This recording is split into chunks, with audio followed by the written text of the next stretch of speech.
Lord of the Mysteries Audiobook, Part 138. Chapter 1371, Who Are Allies and Who Are Foes? Byam, inside the Church of the Sea God. After the Mass, Alger Wilson returned to his room and saw a figure appear by the window. It was Gearman Sparrow in a top hat and trench coat. Without waiting for Alger to speak, Klein took 2 steps forward and solemnly said, "I have come under Mr. Fool's orders." He habitually acted as the attendant of mysteries. Alger immediately lowered his head and pressed his right hand to his left chest. "Praise Mr. Fool." Klein nodded slightly and took out an item from the junk pile of Saphira Castle. Alger's eyes immediately reflected a short scepter made of bones. The tip of the scepter was embedded with tiny blue gems. A small number of them were dyed black, and a small number was covered in the light of dawn. Around it were countless pure points of light, and the sounds of illusory prayers emitted from it, stacked and holy. Alger's eyes widened as he couldn't help but reveal a hint of greed. As a Sequence 4 demigod of the Sailor Pathway, he was extremely certain that the white bone scepter before him was the symbol of the sea god's identity, level, and strength. As he endured the slight dizziness from the prayers, he cast his gaze at the world Gearman Sparrow, waiting for the deity's attendant to speak. Klein raised the sea god scepter with one hand and said with a solemn expression, "This is Mr. Fool's gift and a sign of trust, as well as a reward for protecting a large number of believers. No matter what happens in the future, you are to keep following Mr. Fool's instructions and do your best to complete the missions he gives." Alger acutely sensed the hidden meaning. He suspected that Mr. Fool would encounter something in the future, causing him to suffer injuries or enter a nadir state. At the thought that he had already left the Church of Storms and had no way out, Alger pressed his right hand to his left chest and replied loudly, "My faith lies only with Mr. Fool." Upon seeing this, Klein secretly nodded before repeating what he had said to Miss Justice and Miss Judgment. This made Alger heave a sigh of relief. After all, knowing what might happen in the future was better than not knowing anything. Without hesitation, he repeated his words in a serious tone. Klein handed the sea god scepter to him. "You should get used to this sealed artifact and the daily life as a sea god. Once you finish digesting the cataclysmic interror potion, use it to concoct the potion. The prior acting will reduce the difficulty of advancing." In fact, Klein could now remove the grafting and transfer the concept of sea god which was directed at him in Saphira Castle to Alger, allowing him to directly become half a sea god. It would allow him to better adapt to his identity and better act in advance. However, considering how he was about to accommodate the Fool's uniqueness, he needed sufficient anchors to balance the consciousness of the celestial worthy's awakening. He couldn't be missing the sea god's believers. Klein decided to wait until his condition had stabilized before completely transferring everything that was related to sea god. Currently, Alger was an attendant more suitable to wield the authority, helping the deity listen and respond to prayer without enjoying the corresponding anchors and identity. The sea god scepter's owner was still Klein, as everything still pointed at him. This was the miraculous use of grafting. Alger suppressed his excitement and joy as he answered Gearman Sparrow sincerely and received the sea god scepter. Then, he deliberated and asked, "What negative effects does this sealed artifact have?" "Mr. Fool has already applied certain seals to it. The negative effects of the sea god scepter have been greatly reduced," Klein said simply. "It will only make the wielder more irritable and cause the spirit to be in a certain state of chaos. In addition, it will drain the blood of the surrounding creatures every month. You can fly to the sea or an uninhabited island ahead of time. That's still manageable." Alger secretly heaved a sigh of relief before asking what beyonder powers the scepter had. After Klein briefly described it, he vanished. In the ancient palace above the fog. After finishing the additional preparations, Klein sat on the Fool's chair and conjured a piece of goatskin and a dark red fountain pen. He began analyzing the possible developments at the main peak of the Hornacis mountain range when he faced the Antigonus family's ancestor. "If everything goes smoothly, and I enter the final stage of accommodating the Fool's uniqueness, the goddess will definitely have to remove the concealment. This is because this is the only way to allow the region to interact with reality, allowing fate to connect, thus achieving the effect of fooling fate. From Mr. Door's apotheosis ritual, the commotion caused by accommodating a uniqueness is definitely not trivial. Once it's not concealed, this matter will definitely be detected by the other deities. Furthermore, those who are concerned about this matter must have been watching the main peak of the Hornacis mountain range recently. Once there are any changes there, they will immediately know. In such a situation, there's no doubt that there will be interference, destruction, assistance, and support. It's very important to find out who the foes and allies are. Otherwise, there's no way to make targeted preparations. The goddess is definitely on my side. If she were an enemy, I would have been concealed countless times. It's impossible for me to grow to this level. To put it simply, she had many opportunities to sell me out. Furthermore, she could sell it at a very good price previously. Furthermore, to her, it wouldn't affect her ability to support who becomes the Lord of the Mysteries. That's why she can make a decision based on her preferences. Adam is currently unable to bypass the seal and obtain the River of Eternal Darkness. The ones who do not wish for Amon to become the Lord of the Mysteries the most are the Eternal Blazing Sun, the Lord of Storms, and the God of Knowledge and Wisdom. Once someone attempts to destroy my ritual to accommodate the Fool's uniqueness, they would definitely help me and directly provide help. Apart from these four true deities, the remaining sequence zeros are Visionary Adam, and the true creator are Amon's father. The probability of helping him is definitely higher than them being on the sidelines. Earth Mother has placed a bet on me through Emlyn, but it's not necessarily the case that she would definitely help me at the critical moment. To her, waiting patiently for the outcome when there are no interests at play is the best choice. The primordial demoness condition is odd. It's possible for her to make any choice. The attitude of the god of steam and machinery is ambiguous. It's more likely for him to remain neutral or privately make a deal with Amon and Adam. I don't have any chips to move him. Other than these true deities, there are some uncommon sequence zeros or the consciousnesses in existence that are nearly at sequence zero. The Lord of the Abyss, also known as the dark side of the universe, is suspected to have been invaded by the Mother Tree of Desire. He would occasionally respond to the prayers of the Blood Sanctify sect. It has been a long time since he exerted any influence on the real world. Likewise, the Chained God is in a similar situation. What they will do will only depend on the Mother Tree of Desire's thoughts. And to the outer deities, delaying the birth of a Lord of the Mysteries should be a consensus.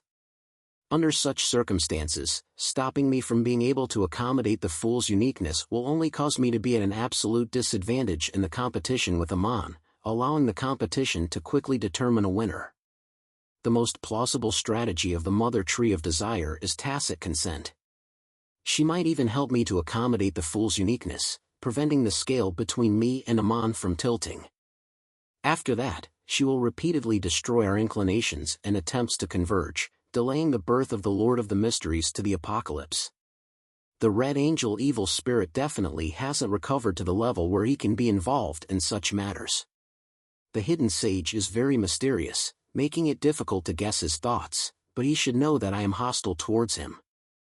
At this point in the analysis, Klein made a conclusion: allies, the Evernight Goddess, Lord of Storms, Eternal Blazing Sun, and the God of Knowledge and Wisdom; foes, Visionary Adam, True Creator, and Mr. Error Amon. Neutral with tendencies to support me, Earth Mother, Dark Side of the Universe, and Chained God. Neutral with tendencies to support Amon, Hidden Sage. Neutral and ambiguous attitudes, Primordial Demoness, God of Steam and Machinery. Yes, I'll ignore how far Adam and the True Creator have fused. I'll consider the worst-case scenario.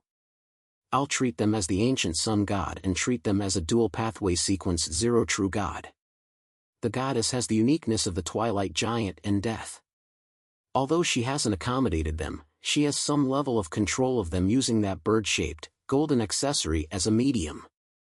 Even if she can't compare to the ancient Sun God, she can definitely stall him. I'll also consider Amon as a dual pathways sequence zero true God. At least two of the Lord of Storms trio have to be diverted to have a chance to fend him off. From the surface, I still hold a certain advantage. Klein looked at the content listed on the piece of paper as he thought silently. However, this advantage didn't consider the neutral factions. Klein tapped the edge of the long model table and considered the worst situation. The primordial demoness, hidden sage, and god of steam and machinery might all choose to help Amon based on their own secret dealings or their morality. This way, even if Earth Mother participated in the battle, Klein's side would be at a disadvantage. The god of steam and machinery and the other god from the omnipotent and omniscient pathway would cancel out each other. The primordial demoness would hold back the Earth Mother, who had just taken back the uniqueness of the moon.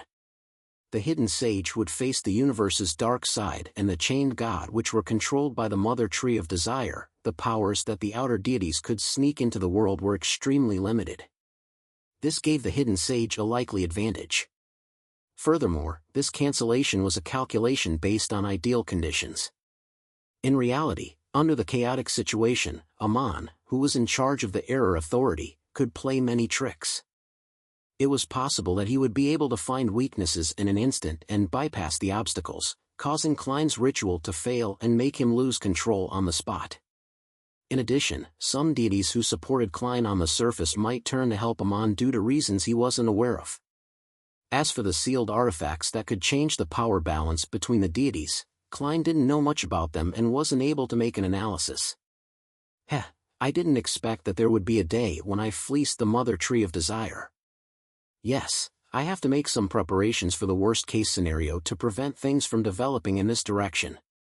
Klein dispersed the paper and fountain pen in front of him and cast his gaze at a particular prayer light. His figure vanished from Saphira Castle and appeared on Bernadette's dawn. Chapter 1372, The Other Use of the Magic Wishing Lamp. Queen Mystic Bernadette seemed to have a sense of foreboding when she saw Gehrman Sparrow's arrival. Without any surprise, she put down the ancient scroll in her hand and cast her gaze at the visitor at the door. Klein didn't stand on ceremony and said directly, "I wish to borrow the magic wishing lamp for a day." Bernadette nodded gently and raised her hand to pick up the magic wishing lamp beside her. Her invisible servant immediately held the unique lamp and brought it to Klein. Klein took it and said in a deep voice, "Thank you." Bernadette didn't make any requests. It was as though she wasn't afraid that she would end up having accumulated an additional wish and dying a strange death. She believed that Mr. Fool would be able to resolve this problem because the existence had displayed this ability the last time. In the next second, Klein, who had transformed into Gehrman Sparrow, vanished from the dawn and returned to Saphira Castle. When he placed the magic wishing lamp on the table in front of him, he immediately saw the candlewick light up, emitting a sticky light that formed a distorted, blurry golden figure.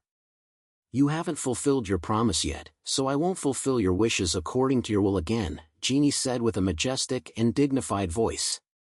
"You should know that the current owner of this lamp is Roselle's daughter. The first wish you made was to place her accumulated wishes that could allow her to suffer a backlash at the level above the sequences on you.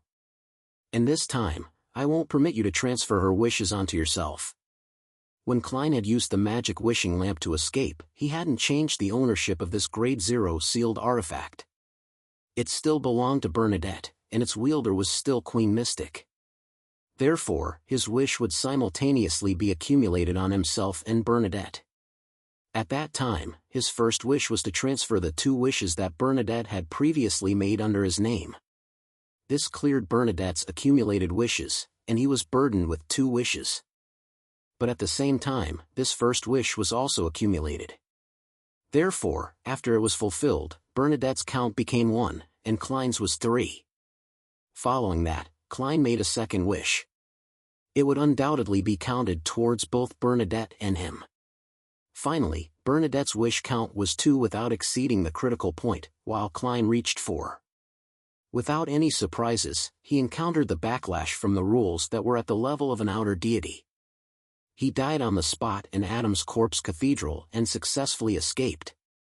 Under the premise that Klein made another wish, it would make Bernadette's wish count reach 3, causing her to unavoidably suffer something terrifying. Of course, he could also mimic the first wish he did previously, transferring Bernadette's wish count onto himself and spending one chance at revival. However, the genie had already made it clear that he would distort any similar wishes, allowing the wish to be realized in a way that Klein didn't wish to see. Sigh, it's also because I was in a rush the last time. And Roselle was affected by the primordial moon, so the wish we came up with was definitely flawed.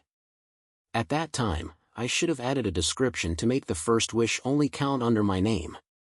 Or perhaps, I should have added another wish between the first and second wish to transfer the ownership of the magic wishing lamp to me.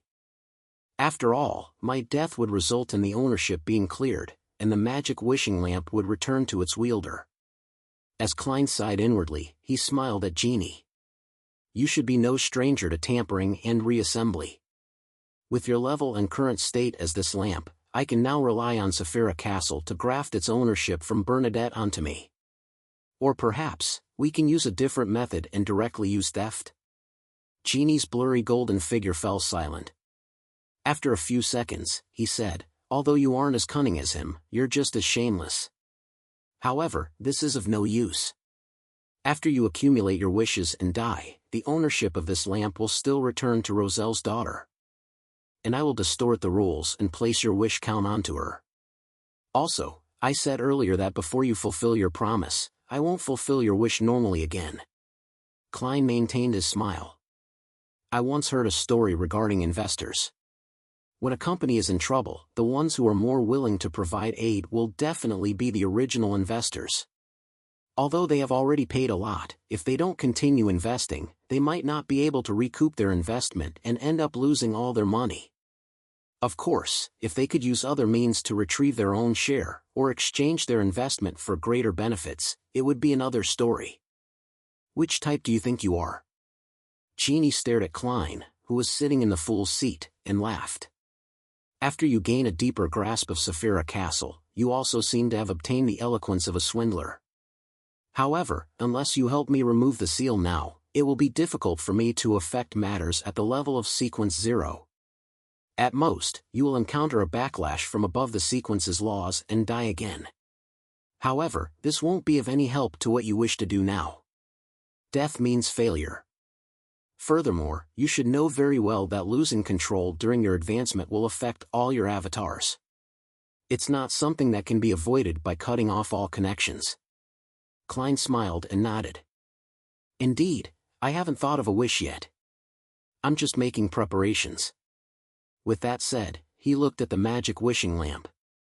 Actually, this lamp has another use that can affect matters at Sequence 0. I heard that a true god once attempted to destroy this lamp, but failed in the end. Indeed, how can a lamp that can seal an outer deity be so easily damaged? It definitely has the power of the Lord of the Mysteries or Saphira Castle. As he spoke, the smile on Klein's face gradually became obvious. It's such a waste not to use something as sturdy as this as a shield. Genie fell silent for a long time. After such a friendly exchange, Klein and Genie exchanged their views. The fact that both of them were connected by fate had allowed them to come up with a preliminary agreement. Then, Klein placed the magic wishing lamp into his pocket, prepared to use it at any time. After completing all of this, he cast his gaze at the fragments of light related to the Hornacis mountain range in the fog of history. He was almost done with his preparations. Next, he would create another avatar and steal the undigested attendant of mysteries beyond or characteristic from himself. Then, he could face the ancestor of the Antigonus family. And this might very well trigger a divine battle. To be frank, Klein didn't wish for that to happen. This was because a war of deities would likely have a negative impact on the real world. Back when the Rose Redemption stopped the resurrection of the Primordial One, in the divine battle to assassinate the ancient sun god, which involved the help of Dark Angel Sassurer, it directly brought about a disaster that affected the entire eastern continent. This caused more than 99% of the living creatures there to die, making large swaths of the terrain to resemble the abyss. The War of the Four Emperors and the Pale disaster had nearly destroyed the northern continent, causing countless people to die and mutate. This caused the mountains to turn into lakes, valleys into peaks, rivers changing paths, the land to collapse, and the ocean to go berserk. the battle between the Evernight goddess and the god of combat happened in the astral world. It happened in the Evernight goddess's divine kingdom, and it was relatively brief. Therefore, it had the least impact on the real world. However, before that, the world war that exceeded a year had drained the blood and tears of countless people. If it was possible, Klein was actually willing to give up on Saphira Castle and live on as a Sequence 1 or even a Sequence 2 angel. The matter would then develop in the most peaceful way. However, along the way, there were already too many existences who provided him with kindness, help, and faith. At this moment, if Klein were to give up, he would put them into danger. This wasn't being kind, but selfish. From time immemorial, which successful person didn't bear the fates of many people? If he gave up, what about the rest? The members of the Tarot Club, the Fool Believers of the City of Silver and Moon City, Azek Eggers, Rionette Tinker, Willow Septon. Various faces quickly flashed across Klein's mind. Finally, he let out a long sigh. If Amon could be trusted, it wasn't that Klein couldn't hand over all of this to him. However, this god of deceit had always been reckless. Even his believers were all himself. If Klein were to give up just like that, notwithstanding his own safety, the people or demigods he had just thought of might be caught by his enemies or directly end up wearing a monocle on their right eye. Among them, Willow Septon and the Fool's believers were in the most danger. Believe in the might of deities, but do not trust their benevolence.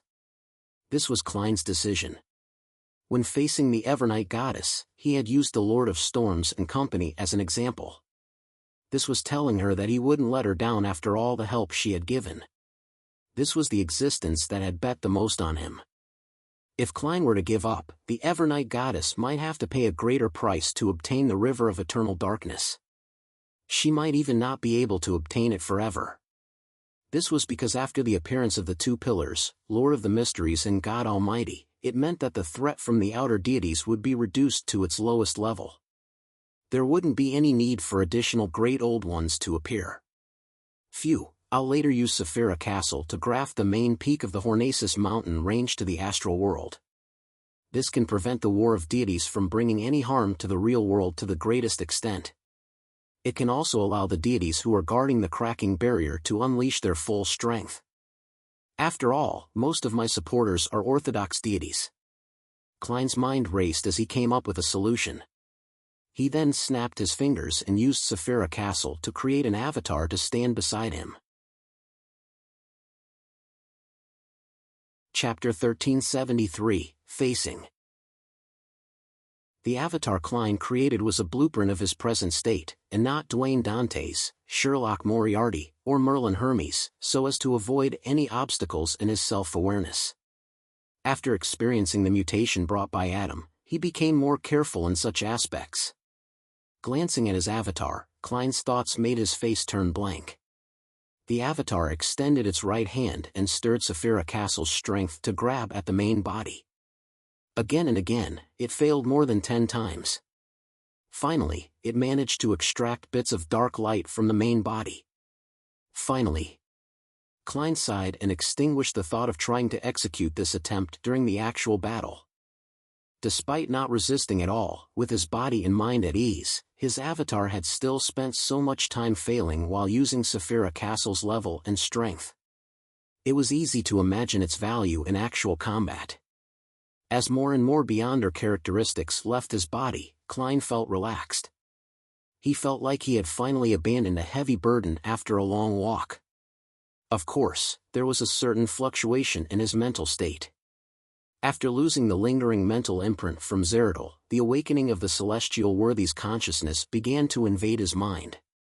This was within Klein's expectations, therefore, he wasn't flustered at all. With his self-awareness that had long stabilized, his tenacious willpower, and his ample anchors, he gradually resisted the corruption of the celestial worthy's will and found a new balance. At the same time, when the attendant of mysteries Beyonder characteristic that Klein hadn't fully digested entered his avatar's body, its blank face suddenly twisted, growing out dark, lusterless eyes, and an indistinct white long beard. At this moment, it greatly resembled Zeradol. However, it was unable to withstand the madness brought about by the attendant of mysteries beyond her characteristic. Its body rapidly developed towards collapse as transparent, distorted maggots crawled out and slippery and sinister tentacles extended out. It lost control on the spot. Klein didn't stay idle. Without any hesitation, he moved his finger, making the avatar turn into his marionette. This terminated the process of losing control. At this point, he had already made all preparations. His main body had completely digested the potion, allowing him to be in a state to accommodate the fool's uniqueness. He also had a Sequence 1 marionette. Following that, Klein leaned back into his chair and replayed what he was about to do in his mind to see if there were any fatal flaws. This is the most I can do for the battle of the deities. I can only do my best afterwards. Am I being too optimistic about the first stage because of the goddess's help and the supplementary river of eternal darkness's water? That's why I'm not worried that the Antigonus family's ancestor won't cause any accidents? After a round of scrutiny, Klein felt that he was still not cautious enough. There was a little arrogance and carelessness in the matter. After some thought, he created another avatar which still had a blank face. After completing this, Klein stood up, took out Creeping Hunger from the fog of history, and wore it on his left hand. This was a preparation for any possible small-scale battles. Under such a scene, Blink was faster and more convenient than grafting. After adjusting his collar, Klein slowly surveyed the area and made his gaze fall on the strange door of light that was stained with bluish-black. It landed on the humans who were hanging there, wrapped in transparent cocoons. As he scanned each and every one of them, his gaze landed on the 3 shattered transparent cocoons. In the next second, Klein's figure vanished and appeared in the grayish-white fog of history. He walked to the time before the first epoch, and he arrived at the stacked metropolis of old. He stood at the top of a dilapidated skyscraper that barely stood erect. He looked down at the pile of wreckage, the public transportation vehicles that had turned into metal pancakes, and numerous overlapping sedans. Amidst the silence, he swept his gaze across the remaining buildings. It seemed to pass through the barriers of history, allowing him to see the electric lamps lit up inside them. The light from the lamps spread out gently, illuminating the glass and skyscrapers, streets, and every corner of Metropolis ruins. After staring at it for a long time, Klein retracted his gaze and took a step back to the real world. Right on the heels of that, he directly teleported to the summit of the Hornacis mountain range. He saw that ancient palace that was shrouded in fog, dilapidated, and overgrown with weeds. His marionette and avatar appeared in front of him, like 2 guards. Facing the ancient palace, Klein pressed his top hat, raised his right hand, and snapped his fingers. The peak of the Hornacis mountain range instantly turned dark. Illusory stars appeared around them. Klein had grafted this place to the astral world. Without any hesitation, he led his marionette and avatar to the main door of the ancient palace. The marionette that looked almost identical to him was 1 step ahead. It bent down, stretched out its hands, and slowly pushed the heavy stone door open. The door slowly creaked open, revealing the scene inside. And it was different from the last time Klein sent the Trunsoist brass book over. It was dark inside, making it impossible for anyone to see the numerous corpses hanging above the hall, nor could he see the cluster of transparent maggots that were sitting on the huge stone chair. Without needing to guess, Klein made use of the intuition of a seer at the King of Angels level to confirm that this was the change caused by the Evernight goddess using the river of eternal darkness's water to allow the ancestor of the Antigonus family to enter a state of eternal slumber. After the marionette and avatar entered, he slowly walked through the door and entered the palace. The darkness swayed and changed. Numerous buildings appeared in the surroundings as figures walked along the streets. Their voices spread out, causing the surroundings to become lively and noisy. The people ignored Klein and his marionette and avatar as they headed for their destinations while chatting with each other. They and the buildings were dark in color, almost close to black and white. They were like old photos that came from deep within history that had suddenly come to life. This made Klein think of black and white holographic projections, the scenes in the historical void, and those in real dreams. He strolled through this town and walked along the elevating streets. And the higher they went, the more magnificent the buildings became. The massive stone pillar supported an exaggerated dome. The people living in this black and white photo were generally tall. They seemed to be learning, working, and resting. The scenes here changed continuously, showing the birth of a baby, the growth of a child, the ignorance of youth, the worries of an adult, the pressure of a middle-aged man, and the sorrow of aging. Of course, they were all interlinked with each other. Only a portion would become the main theme at times. As Klein ventured deeper, he saw the residents of the towns die. Their loved ones weren't overly sad. They carried the dead back home, placed them on the bed with a pillow as if the corpses were still alive. When Klein was about to leave the town's borders, the dead got up from bed, left their family, and walked out of their homes, heading towards the highest point of the street. There was also a city there. It seemed to be the city of the dead, the eventual refuge of life, a kingdom of eternal repose. This was very close to where normal people lived. The latter was distributed by the mountainside to the peak, while the former was on the peak. Others might be surprised by such a state, but Klein instantly understood what this scenery meant. This was because he directly saw spirit body threads on the deceased. The moment they were about to die, their spirit body threads floated towards the peak, controlled by an unknown existence. That also meant that they had become marionettes. Therefore, the deceased could leave their own families and head to the peak after dying for some time. And this was completely in line with the details mentioned in the research of the Hornacis main peak's relics. The nation of the Evernight belonged to the Mother of the Sky from the Evernight pathway, but at the peak, there was a town used by the Antigonus family's ancestor. Therefore, the residents of the nation of the Evernight were respectful and afraid of Evernight. They believed in the Mother of the Sky. At the same time, they believed that death was not the end. They believed that their dead loved ones would bless them from Evernight. Indeed, death wasn't the end. The city of dead was just beside them, at the peak. They could reach it just by walking, and the dead would continue living their lives as marionettes. In the eyes of ordinary people, this was undoubtedly the same as still being alive. The nation of the living and the city of dead were like two ends of a road.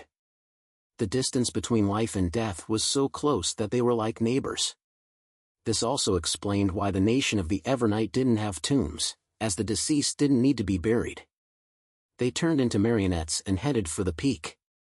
This should be the nation of the Evernight from back then. Klein nodded slightly and proceeded towards the peak in the dark environment. What entered his eyes was indeed a seemingly normal town, but everyone here was a marionette. After passing through the marionettes who dressed and looked different, Klein entered the magnificent palace that seemed to honor a deity. Deep in the palace, on the huge stone chair, a figure propped its elbow on the armrest, its head leaning back against the chair. His face was rather young, but his long hair was half white. Half of it was concealed, the other revealed. His appearance was that of a man, and his eyes were darker than Zeradal's, and they contained an indescribable sense of the vicissitudes of life. His facial features were pretty good, but his cheeks had a thick, black tuft of fur that resembled a wolf fur. He gave off a feeling of both old age and youthfulness, rationality and madness. This was the ancestor of the Antigonus family. This time, he didn't appear in the form of a mythical creature, and instead sat on a huge stone chair in his original appearance. At that moment, his eyes were tightly shut as though he was in a deep sleep. And inside the hall, there were corpses wearing simple or luxurious clothes hanging from the ceiling. They were like inverted forests that swayed gently in the wind.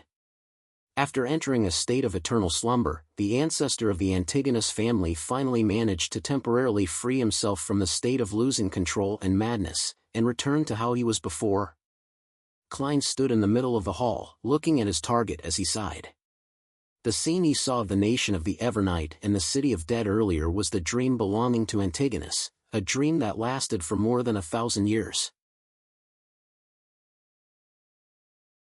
Chapter 1374, Trojan Horse of Destiny. Looking at the half-fool on the huge stone chair, the scenes from before, as well as the relevant scenes of the nation of the Evernight flashed through Klein's mind.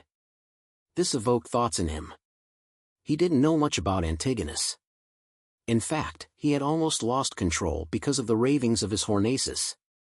Phlegria. Therefore, he didn't feel any sympathy at the moment, at best some form of empathy. The lingering memories were undoubtedly one of the best memories of the past. Even though he was born extraordinary, Antigonus seemed to be deeply fond of the small, peaceful, and isolated nation.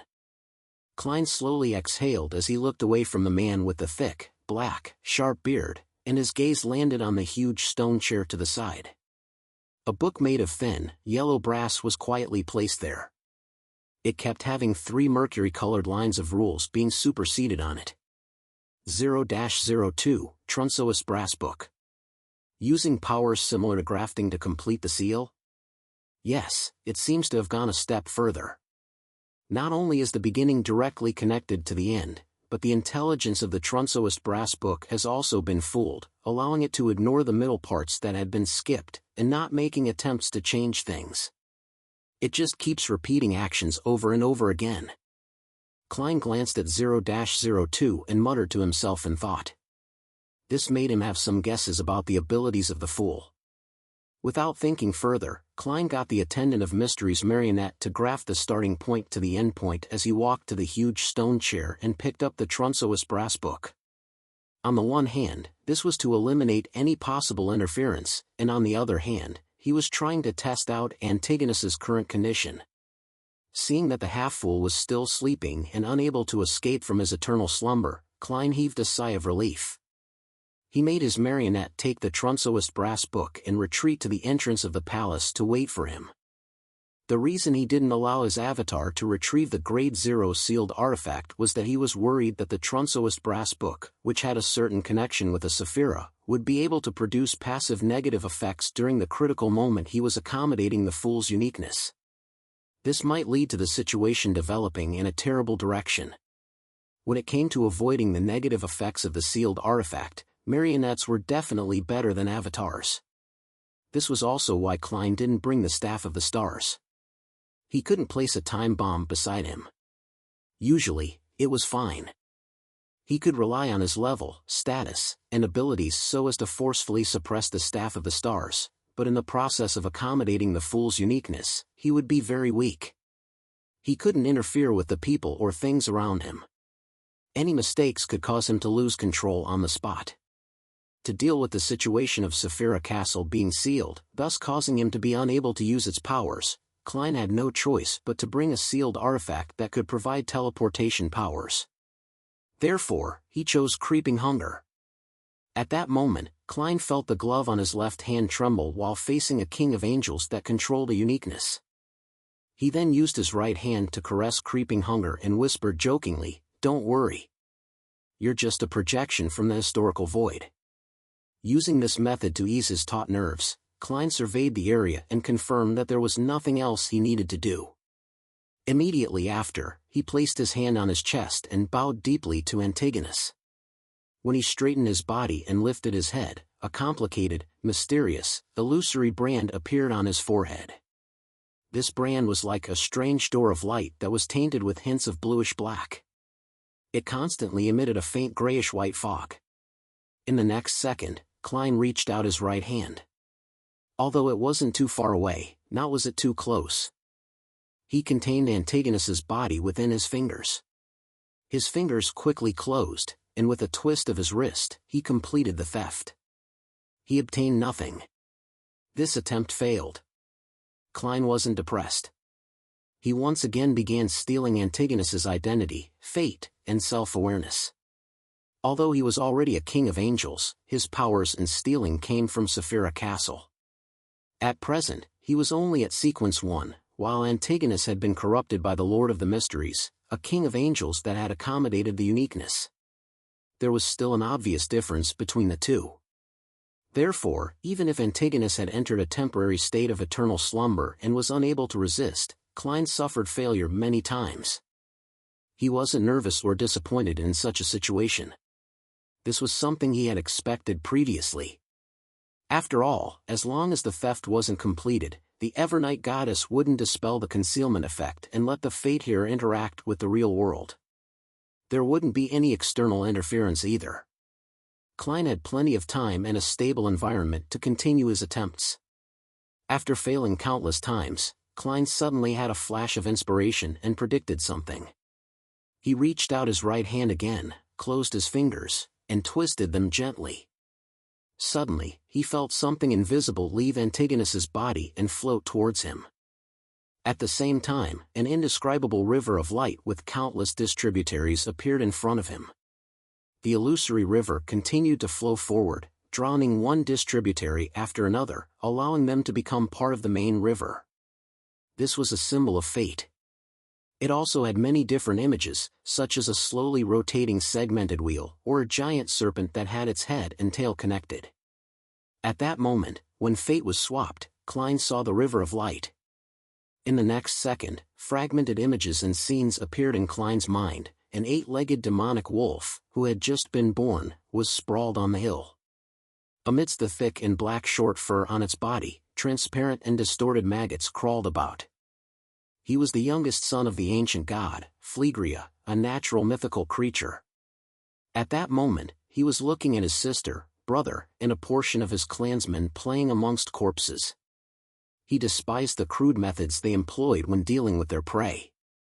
He believed that prey should be hoisted up for slow, refined enjoyment to match their status.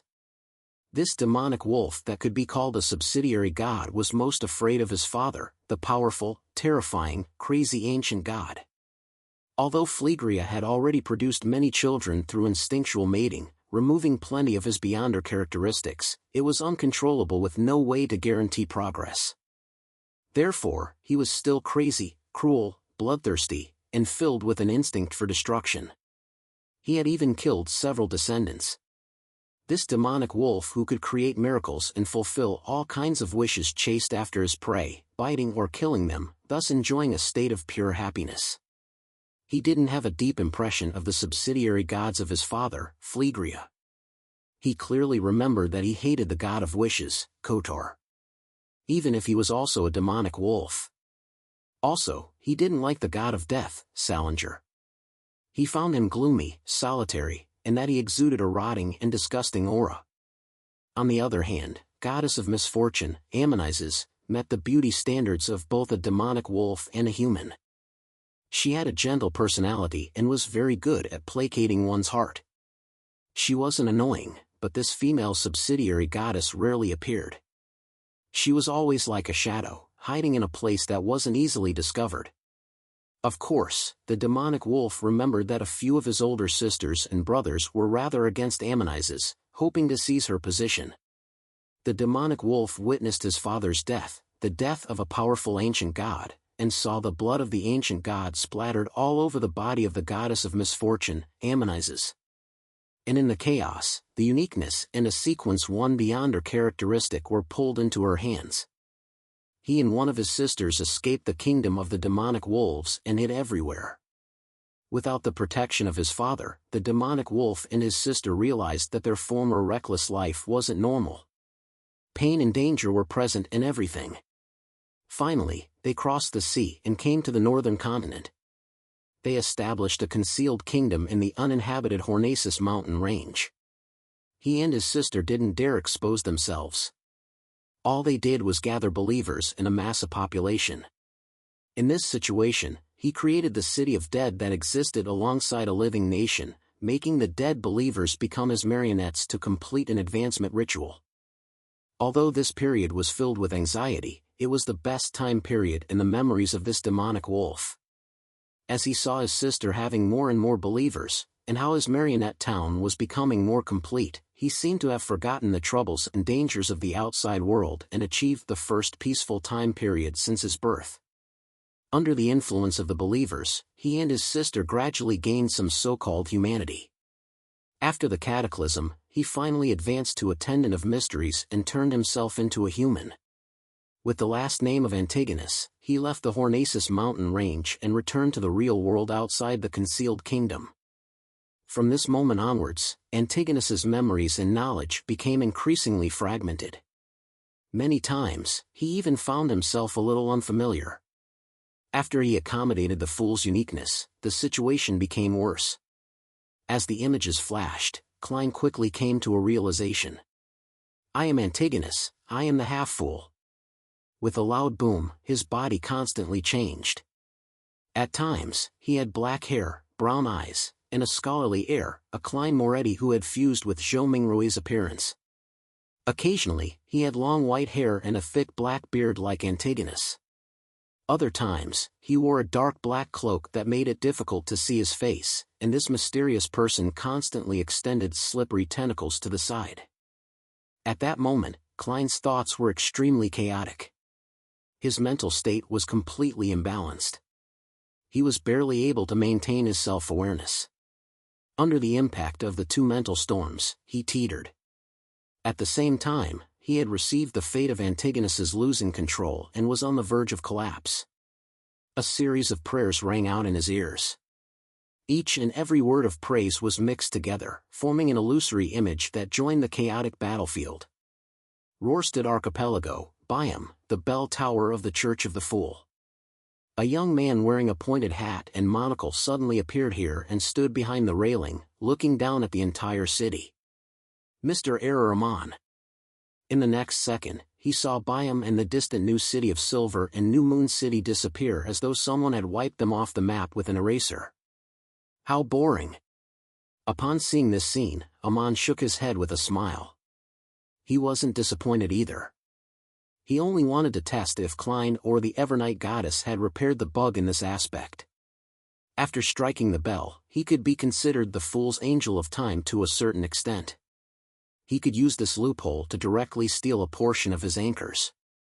Such theft was of little value, but it was very useful at the critical moment of a ritual. The sudden decrease in anchors would definitely tip the balance, causing Klein to lose control on the spot. Amon then retracted his gaze and raised his hand to straighten the monocle on his right eye. It was as if the light from the stars suddenly lit up in the crystal monocle. Chapter 1375, Beginning the Accommodation. Thud. Thud. The doors of Backlund, Trier, Lenberg, and St. Millum opened and closed at the same time without a breeze.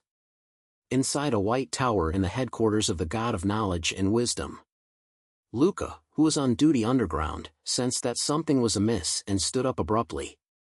As a prophet, he acutely sensed that something was happening. The elder in a brass-threaded, white robe immediately used a mystical technique and arrived at the entrance of the underground area. He pushed the door open.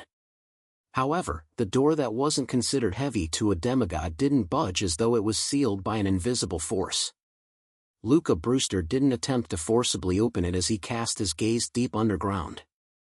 There was silence. There was no sound. This isn't normal.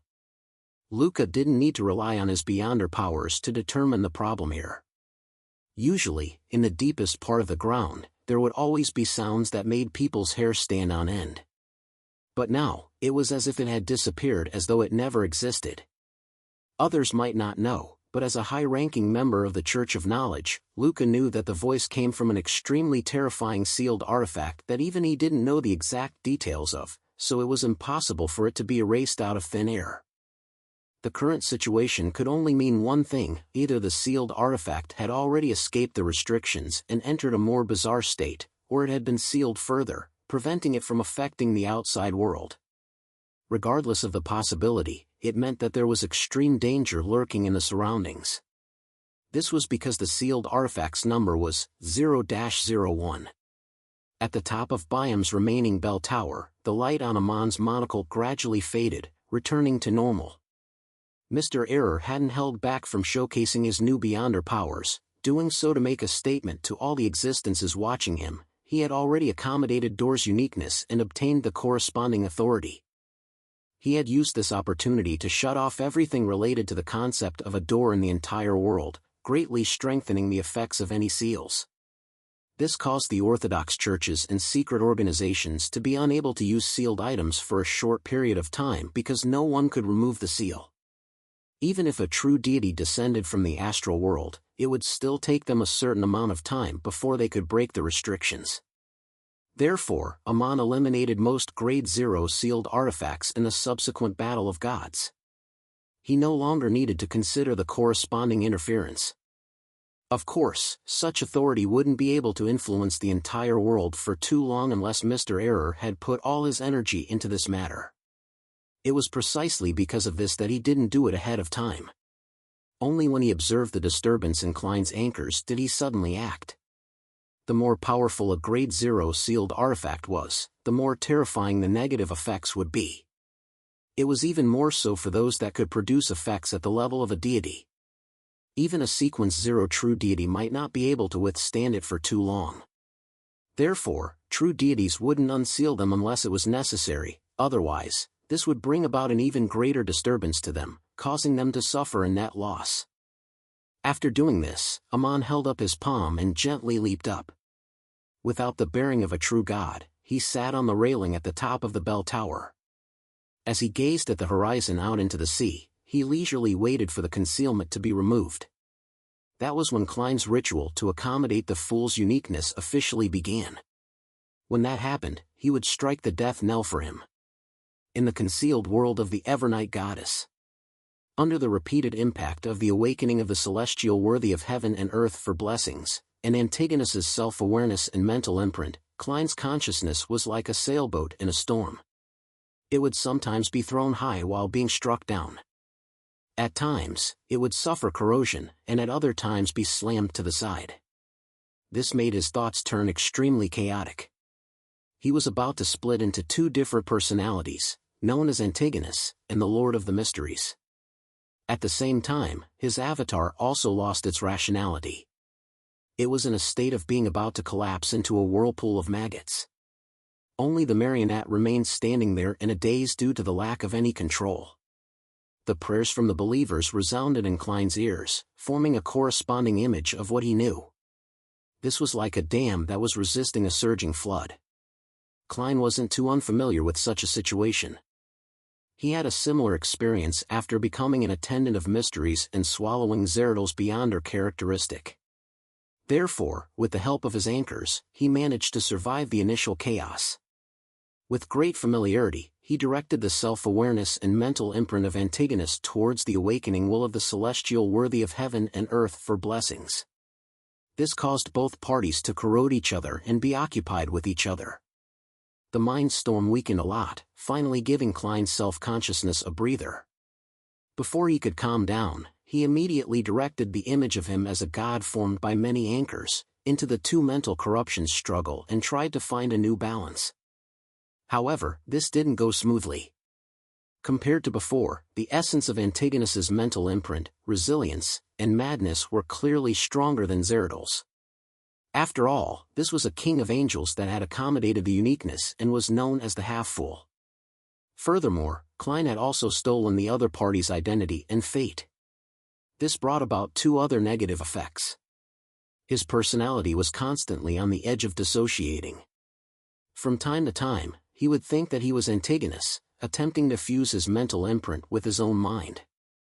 Having accepted the fate of Antigonus's loss of control, his entire body was collapsing uncontrollably. This brought about even more mental corruption. In addition, Antigonus's mental imprint and the awakening will of the celestial worthy of heaven and earth for blessings wasn't completely incompatible. In some aspects of their battle, they showed signs of fusing together. It was as if they originated from the same existence. This gave Klein preliminary confirmation. As a natural mythical creature, Antigonus was born with some of the celestial worthy's will. When he advanced to attendant of mysteries, the problem suddenly became serious, causing him to undergo unexpected changes without him realizing it. By the time he managed to accommodate the fool's uniqueness, madness had apparently become another side of him. In other words, before completely losing control, Antigonus was already a mentally sutured monster to a certain level. His self-awareness and mental imprint were part of the celestial worthy of heaven and earth for blessings, and this was something that couldn't be separated by using theft. Compared to him, Zeradol's mental imprint was much cleaner. There was only a small portion that belonged to the celestial worthy of heaven and earth for blessings. Most of it came from Zeradol's intense emotions at his deathbed. The reason why the two were different was that, apart from the fact that Antigonus had accommodated the fool's uniqueness, the former had become the attendant of mysteries at the beginning of the fourth epoch. At that time, the will of the celestial worthy hadn't weakened to the state it was in during the late fifth epoch. Without being able to form a new balance, the speed of Klein's breakdown became faster and faster. More than half of his body was formed from transparent and distorted maggots, and he extended slippery and sinister tentacles into his surroundings.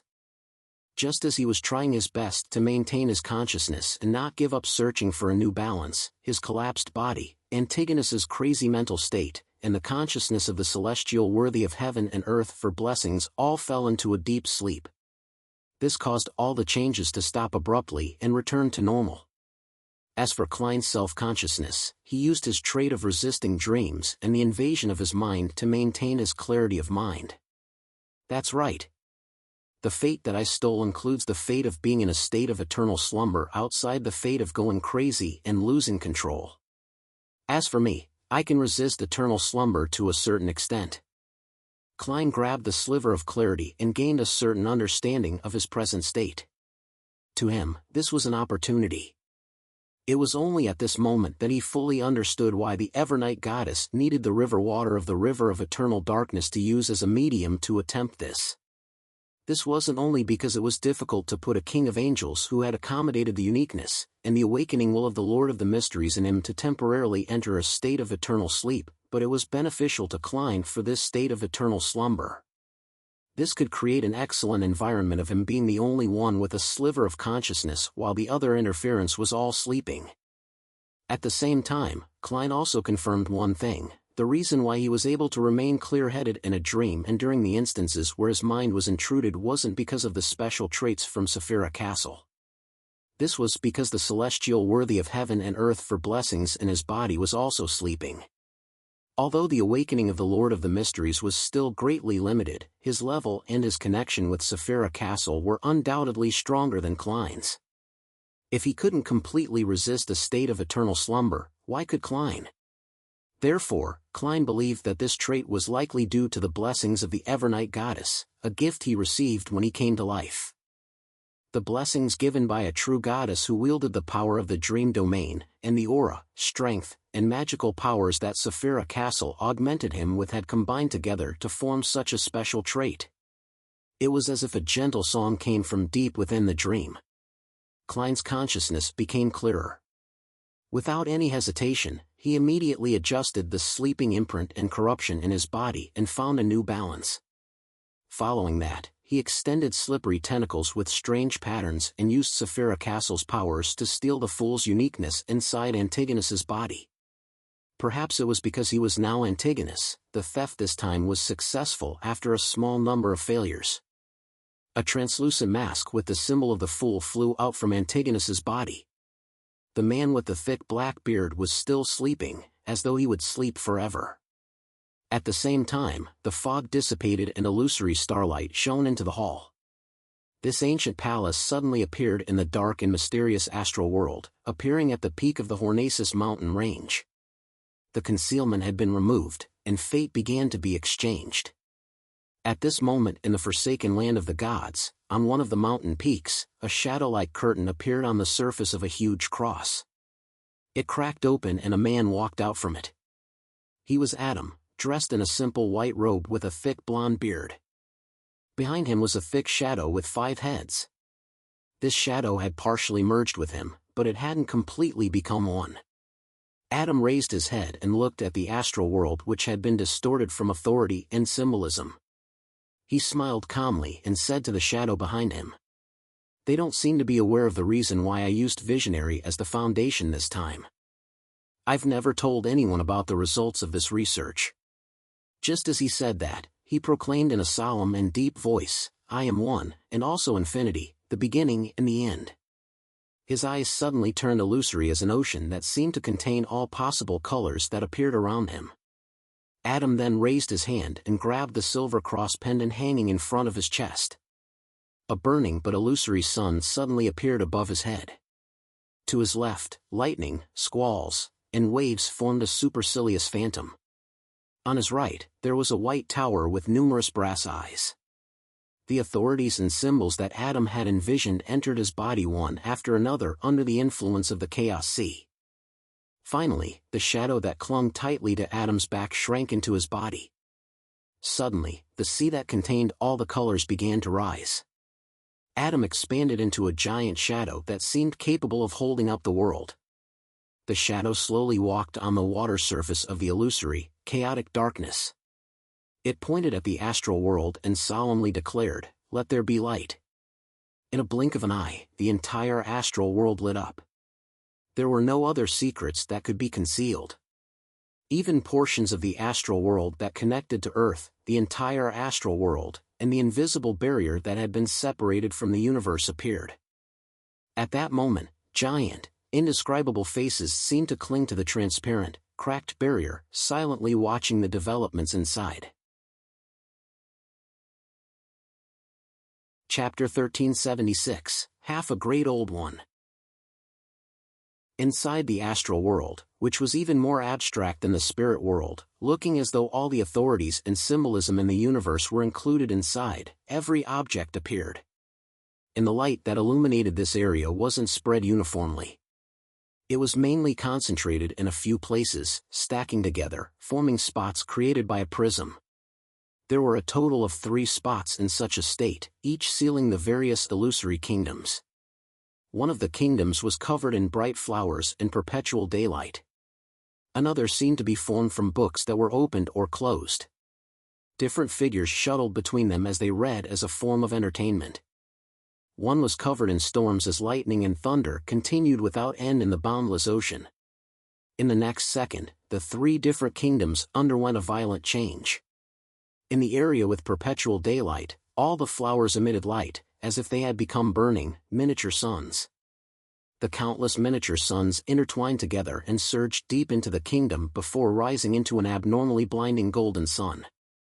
It emitted a scorching light that could illuminate the entire world, an entire solar system. However, no matter how much energy was released by this almost real sun, or how many flares of super high-temperature flames it created, it was unable to break through the prism-like spots of light.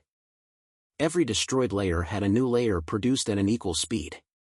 In another part of the astral world, on the surface of the mysterious country formed from all kinds of books, bits of brass points of light rapidly circulated on the spot of light, forming mysterious symbols that seemed to be searching for a critical point or effective method to destroy the barrier.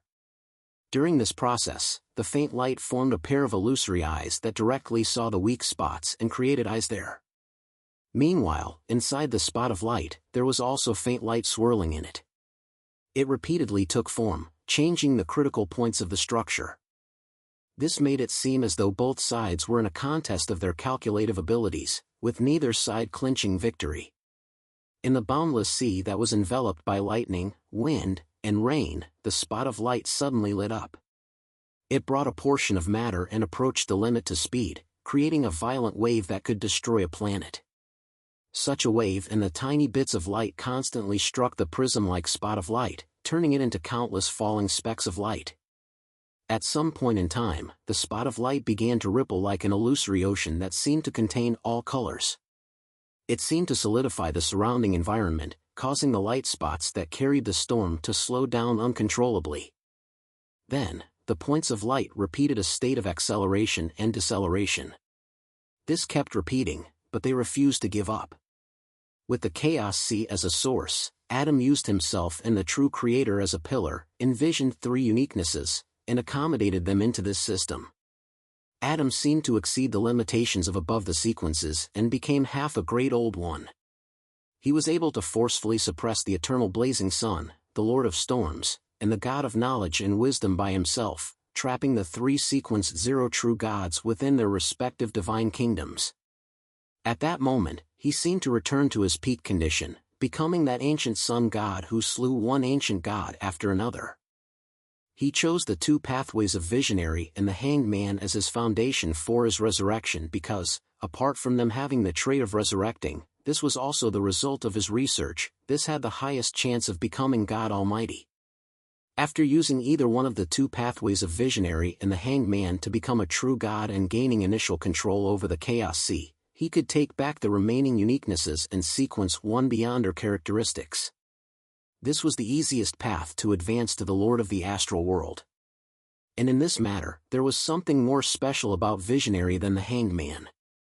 When the Visionary first gained control of the Chaos Sea and accommodated a second uniqueness and corresponding sequence one beyond her characteristic to a certain extent, he could envision the remaining, fake symbolism and authority, allowing him to briefly obtain strength that transcended the sequences, giving him half a Great Old One's strength. However, at the end of the third epoch, the ancient sun god's plan was, after being assassinated, he would immediately revive in the giant king's court where Sasra was. He would first take back the Hanged Man's uniqueness and 3 sequence one beyond her characteristics and became a sequence 0 true god. Then, with the first blasphemy slate placed beside him, he would gain preliminary control over the Chaos Sea. With this foundation, he would allow Angel of Imagination Adam to awaken and return to his main body to form a support. After building such a system, the ancient sun god would make use of the Hanged Man's grazing ability and a Visionary's virtual persona means to control the uniquenesses and sequence one beyond her characteristics of the sun, reader, and sailor pathways to allow himself to become infinitely close to a Great Old One and to maintain a minimum level of stability. He didn't directly accommodate the Chaos Sea and the other 3 pathways' uniqueness and sequence one beyond her characteristics, because he didn't want to advance to become a Great Old One, a pillar, in that era. That would inevitably lead to the resurrection of God Almighty, causing him to lose himself. He planned on controlling the situation and materials. When the apocalypse approached, he would finish the last few steps and become a pillar with self-consciousness. And back then, he didn't plan on using Visionary as a foundation because he hadn't obtained the Quill of Al-Zahd. He lacked the main ingredient. When the kings of angels betrayed him and the plan failed miserably, he decided to take advantage of the disaster to take the best path when he was revived in Adam. At this moment, Adam, who had transformed into a giant shadow, stood on the water surface of the illusory, chaotic darkness, reflecting the astral world into his eyes, making it difficult for the 3 true gods to break through the restrictions. Surrounding him were beams of light that constantly fell from high above with blazing tails, illuminating the entire forsaken land of the gods, making both the northern and southern continents experience midday conditions simultaneously. In Biam's remaining bell tower, Aman, who was sitting on the railing, nudged the crystal monocle. With both hands propped up, he suddenly leaped up and entered the astral world. During this process, his left hand had an ancient mottled stone slab appear at some point in time. The first blasphemy slate. Aman had once used it to seal the gap caused by Mr. Door's returning ritual, to prevent the invasion of the mother goddess of depravity. After the return ritual ended, and the door of flesh and blood completely collapsed without a tunnel to maintain anymore, he retrieved the blasphemy slate. At that moment, Aman casually threw the ancient, mottled stone slate down from the astral world and allowed it to land somewhere in the fog sea. It was a mountain that tore out of the boundless black fog. There was no end to its depth. Its surroundings appeared like a continent. After the first blasphemy slate landed, it accurately stabbed into the peak of the mountain, forming an illusory sea that contained all the colors. At the same time, Aman entered the astral world and saw the main peak of the Hornacis mountain range that had been grafted here. He saw the ancient and dilapidated palace on the mountain peak. Wearing a pointed hat and a classic black robe, his body rapidly expanded, instantly reaching the scale of a mountain. He opened his mouth, as though he was about to swallow Antigonus's magnificent but dilapidated palace. Suddenly, he saw a blurry figure. This figure was wearing a long, layered black dress that was not complicated but had countless stars speckled on it. She was as big as the current Aman. A pair of huge arms covered in dark black short hair grew out from both her torso and waist, but there was a beautiful and gentle face that was covered in thin black gauze. Her eyes seemed to compress the starry night sky.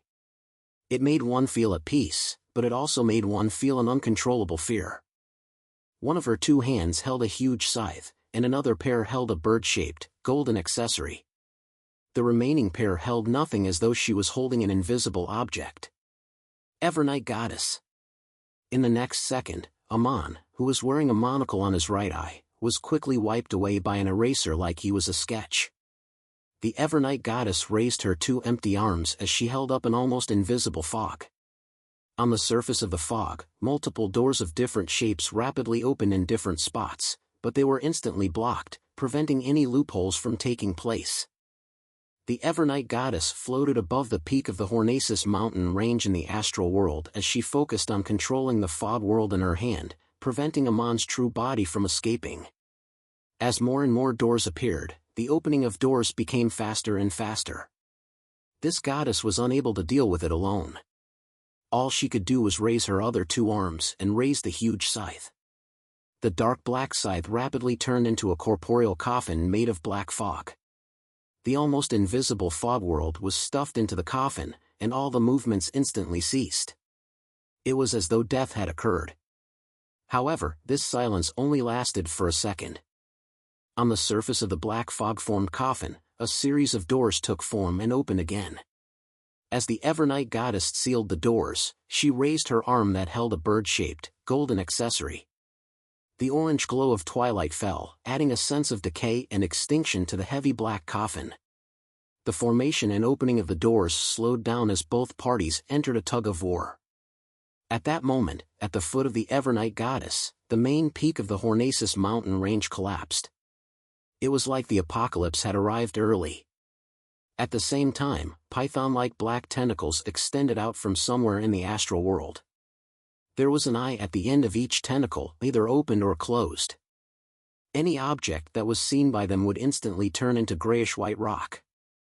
And anything touched by the tentacles distorted as limbs and heads stretched out, turning into good-looking women of all sizes. As the grayish-white spread rapidly, the tentacles surged towards the ancient and dilapidated palace, rushing towards Klein, who was about to accommodate the fool's uniqueness. Primordial Demonis Cheek. Chapter 1377, Crazy Ravings. Countless demonesses of varying sizes brought with them the destruction of all matter, causing the scene of the entire Hornacis mountain range to develop in the direction of turning into a huge stone sphere.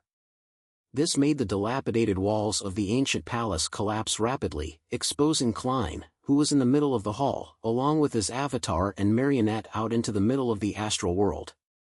Just as the python-like black tentacles were about to rush into the palace, a crimson moon rose up like a scene from the apocalypse.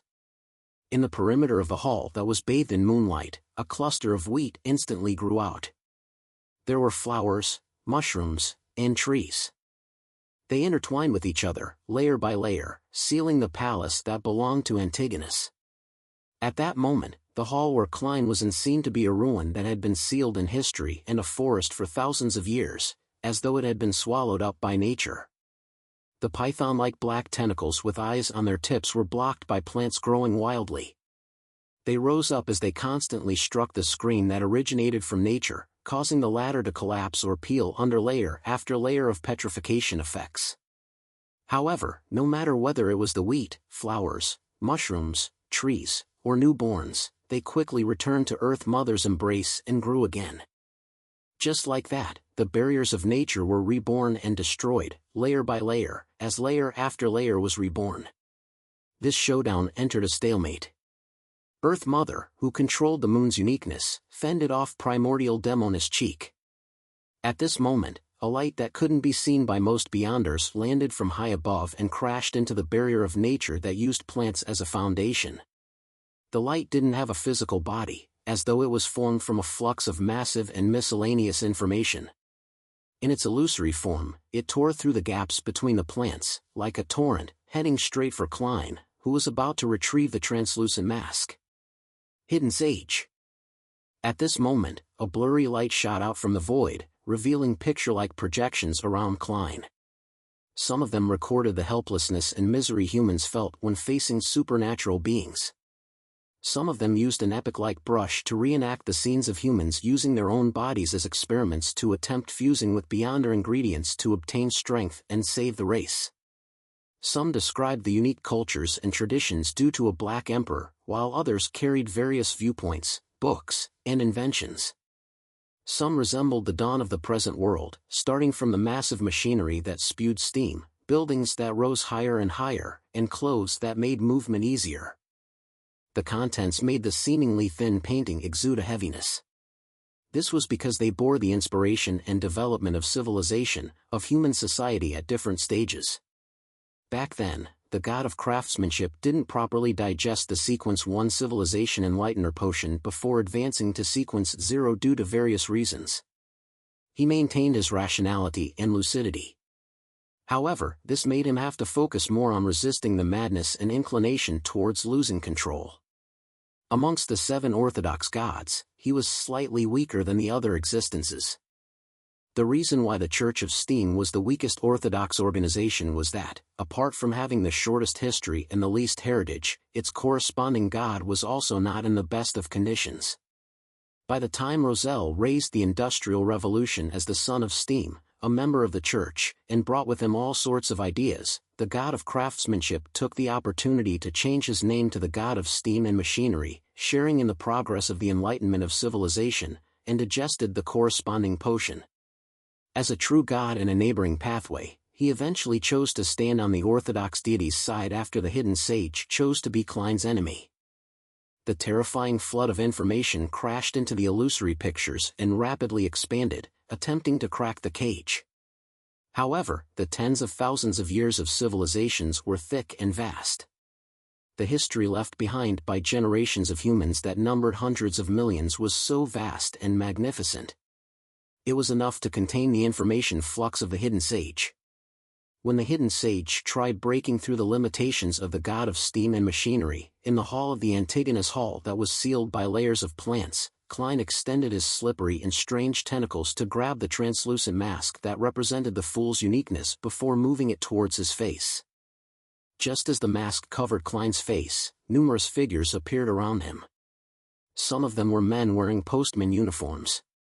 Some were ordinary birds, while others were microbes that couldn't be seen with the naked eye. There were hundreds or thousands of them. The hall that only had corpses hanging in the air suddenly became crowded. And the commonality of these figures was that they wore crystal monocles, or had a circular emblem of different colors in the same position. Amon. The avatars of Mr. Error Amon.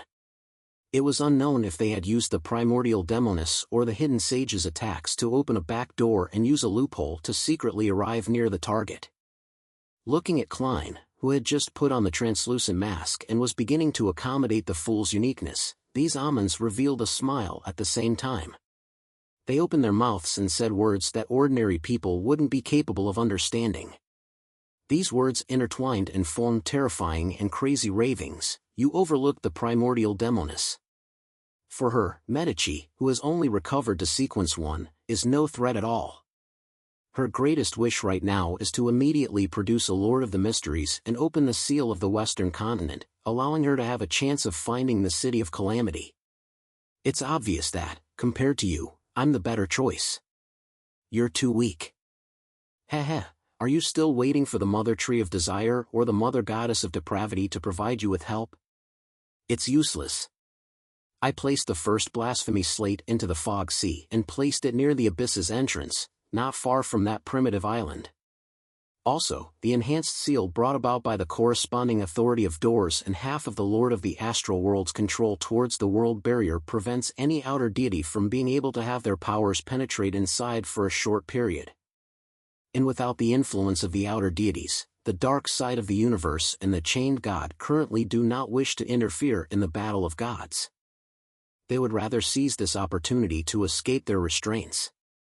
They also wish that a Lord of the Mysteries would be born as soon as possible to help them escape from the predicament. If it wasn't for the fact that stirring them would also trigger the outer deity corruption in them, I can promise you that I would have already reached an agreement with them to deal with you together. Amon was deliberately using real information to fill up the ravings, using this to make Klein suffer the effects of a two-pronged approach. One was the mental corruption brought about by the ravings, and the other was the corresponding content that distracted him. In any case, it wasn't a waste of time to him. On the one hand, he had sufficient avatars. Each worm of time saying one word was enough for him to form many words. On the other hand, he forcefully fused the information together, making a single word represent many things. At that instant, the ravings of Amon echoed in Klein's mind like sharp blades that pierced through his psyche, tearing through his mind. Normally, Klein could use his own status to suppress the ravings that were at most at the level of a sequence 1. It wouldn't affect him, but at this moment, he was accommodating the fool's uniqueness. His mental state was in a weak and subtle balance. Under such a scene, a straw might crush the camel's back, much less so many of Amon's avatars.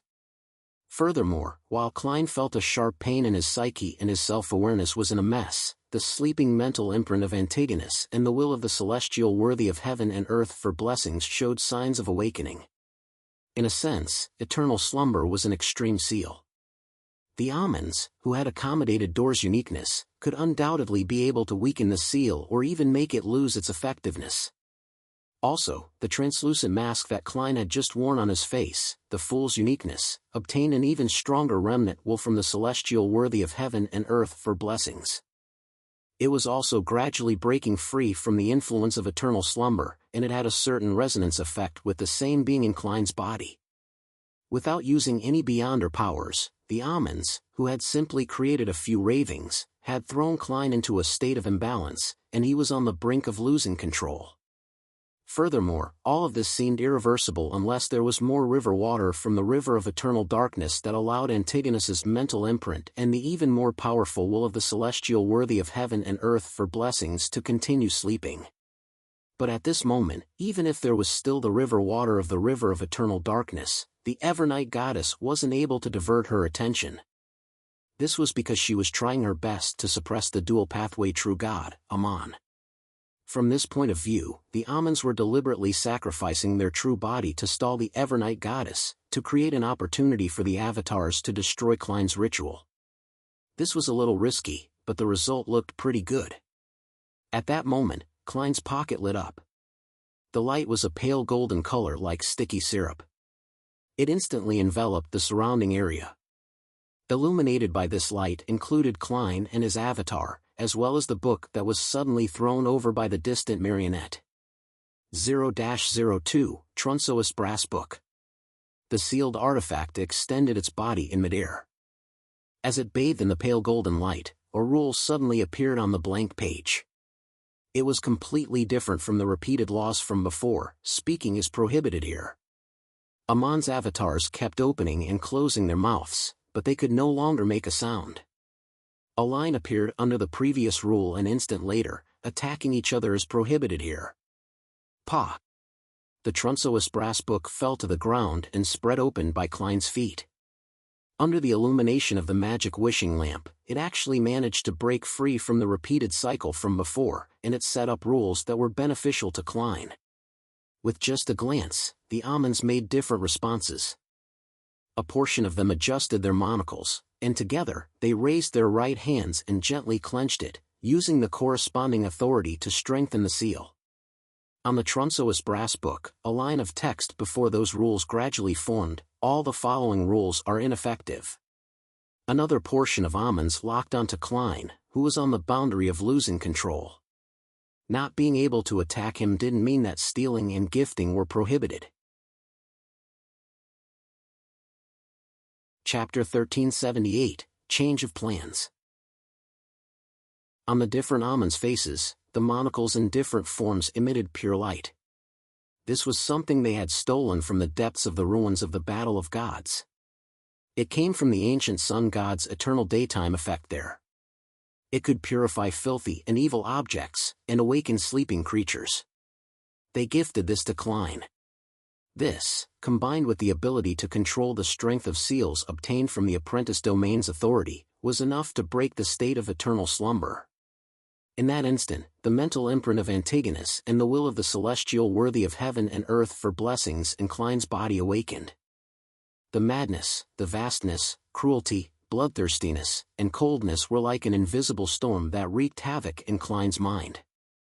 Almost at the same time, in the fool's uniqueness that he wore on his face without fully accommodating it, the powerful will of the celestial worthy of heaven and earth for blessings seemed like a terrifying monster that had been sleeping in the darkness for thousands of years. It suddenly opened its eyes. The former chaos and loss of control swept over again at that instant, but Klein didn't panic. following one of his contingency plans, he calmly used the grafting ability to guide the mental imprint of Antigonus to celestial worthies while in the fool's uniqueness, allowing the 2,000 years of entanglement between them to collide again. Meanwhile, Klein relied on his own consciousness and the anchors from the fool and the sea god believers to balance out the celestial worthies while contained within his beyonder characteristic, just like when he separated out the attendant of mysteries marionette. If there weren't any accidents, and if this continued, there was a chance that Klein would be able to balance between the two sides and completely accommodate the fool's uniqueness. He would enter the final stage of the ritual, but how could there be no accidents when he was surrounded by almonds? Several almonds strengthened the seal of the Trunsoist brass book and the magic wishing lamp to resist the former's rule limitations. Some almonds gave the eternal daytime to Klein, and a small number of almonds locked onto Klein and attempted a theft. They were trying to steal his lucidity. One almond failed after another, but in the end, there were still a few almonds who succeeded. They stole away Klein's self-awareness for the next 2 seconds. Klein's thoughts blurred. Without his guidance, the Antigonus's mental imprint, the two wills of the celestial worthy of heaven and earth for blessings, as well as the anchors from his believers instantly lost their balance and began to madly invade, influence, and corrupt each other. Everything became extremely chaotic, and it was as if it was developing irreversibly. Klein's body collapsed inch by inch, turning into clusters of transparent and distorted maggots as he extended even more slippery and sinister tentacles. And at this moment, the rules on the Trunsoist brass book were wiped away and began writing, "Speaking is prohibited here. Attacking each other is prohibited here." Soon after, a familiar text appeared before the two rules. All the following rules are ineffective. After the seal was strengthened, the Trunsoist brass book seemed to enter a new cycle. And the influence the genie exerted on it became rather limited. Klein's consciousness quickly regained lucidity, but the situation in his body was completely chaotic and out of control. This made him completely unable to deal with the different influences or have any hope of finding a new sense of balance. In other words, he would run down the path of losing control until he became a monster. Without any time to think, Klein initiated his final contingency plan using his instincts and experience. He instantly gave up on saving his body and no longer focused on this matter. Not only that, but Klein had also even allowed the attendant of mysteries marionette to turn into a whirlpool of maggots and let it fuse with his body along with Zeratl's mental imprint. He wanted to mess things up. However, Amon's avatars wouldn't allow him to make any attempts. Apart from the almonds, who were fighting against the magic wishing lamp and the Trunsoist brass book, the rest of them began to steal once again, trying to throw Klein's thoughts into chaos again until he completely lost control. The Amon in the postman uniform succeeded, but what he stole wasn't Klein's lucidity, but a drop of fresh blood. This blood immediately seeped into Postman Amon's palm. Right on the heels of that, Postman Amon's eyes turned crimson as his stomach bulged at an unimaginable speed as it squirmed. He seemed to be pregnant with a child. He had stolen the blood blessed by the primordial moon, or in other words, the mother goddess of depravity. Klein no longer placed most of his consciousness on balancing the Antigonus's mental imprint, the awakening will of the celestial worthy of heaven and earth for blessings, and his anchors. There was no need for him to endure it passively like before. He could barely respond to Amon's theft. He used grafting to change the target that Amon had stolen to Saphira Castle and tampered it to the junk pile, replacing it with the blessed blood of the primordial moon. This was from Shaman King Klarman. There was no doubt that there was a certain connection between Amon's avatars. Furthermore, it was impossible for their levels to reach sequence 0. Therefore, when the postman Amon was contaminated by that drop of blood, the other almonds also showed levels of chaos. Some of their stomachs protruded as well. Some of their eyes were dyed crimson, while others had invisible babies in their arms as they walked in circles on the spot. This caused the other theft to inevitably fail. Klein seized this opportunity and used the brief moment of lucidity to stir the power of Saphira Castle to cast a shadow over the ancient palace. This place was once again concealed. Then, he ignored the mental imprint of Antigonus in his body, Zeradol's mental imprint, and the two wills of the celestial worthy of heaven and earth for blessings that was beginning to fuse together. He made the blank-faced avatar which stood nearby without having shown any breakdown to extend his hand towards his main body. Its 5 fingers quickly closed, and its wrist quickly twisted. As Klein's self-consciousness didn't resist and even took the initiative to cooperate, his avatar didn't suffer many failures before using the help from Saphira Castle to successfully steal his own consciousness, fate, anchors, and most of his identities. The only identity he left behind in his main body was his identity related to the Fool. At the same time, he had also stolen the identity, fate, and mental imprint of the Antigonus family's ancestor, the mark of fate and spirit. This could only succeed in a few tries thanks to his self-consciousness cooperating. As the stream of light with countless distributaries appeared, Klein's avatar's face contorted as it turned into Klein Moretti, who had fused with Gehrman Sparrow's traits. He had become the main body without any beyonder characteristics. Of course, his self-consciousness and anchors were still resisting the mental imprint of the Antigonus family's ancestor, but compared to before, this was undoubtedly much easier to deal with. Having already adapted to the identity of Antigonus, he quickly found a new balance, delaying the fate of losing control. Although this remained unavoidable, it gave him a certain amount of time for his subsequent actions. On the other side, in the spot where Klein's original body was, there was only the Fool's uniqueness, all the beyonder characteristics from the curtain, the beyonder characteristics that originated from Zeradol, the tiny number of beyonder characteristics which Klein had consumed and digested previously, as well as the awakening will of the celestial worthy of heaven and earth for blessings, the remnant mental imprint of Zeradol, as well as the Fool's identity. And without Klein's self-consciousness, Antigonus's mental imprint, and the large number of anchors involved, Zeradol's remnant mental imprint was quickly destroyed and corroded by the awakening will of the celestial worthy of heaven and earth for blessings. In the next second, Klein's main body suddenly fell silent. The collapse of his body stopped. He lowered his head and stopped extending the slippery and sinister tentacles around him. He was so quiet that he appeared to have lost his soul. In such a scene, the silence was even more terrifying than madness. That frozen body seemed to be giving birth to an extremely terrifying monster. Klein didn't care about what was happening. He quickly grafted the partial connection between himself and his main body above the gray fog.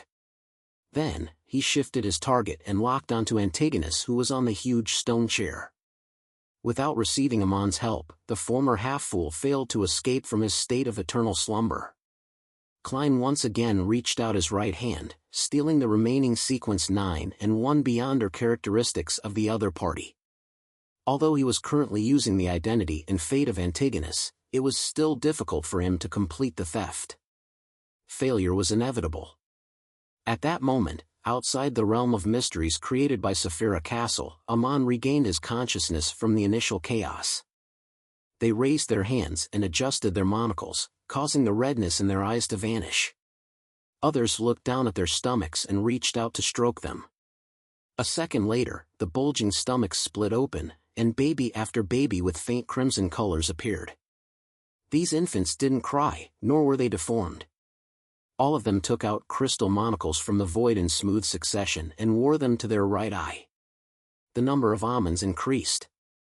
He had converted the babies which were due, turning them into his avatars so as to prevent the corruption of the primordial moon from interfering with him. At this moment, Earth Mother and God of Steam and Machinery had achieved the upper hand to some extent on their respective battlefields.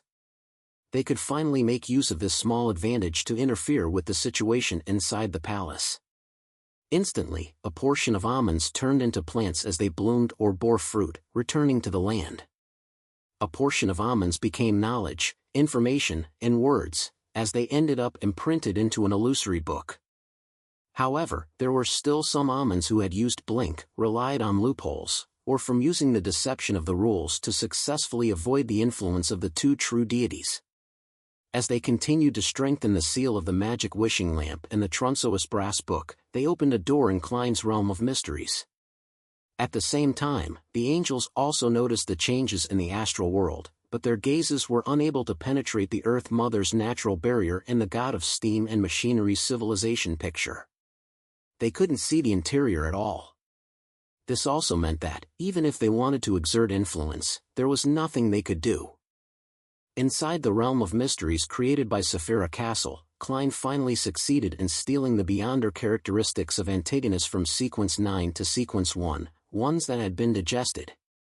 Due to the law of Beyonder characteristic convergence, the latter had attracted many Beyonders of the same pathway over a long span of history.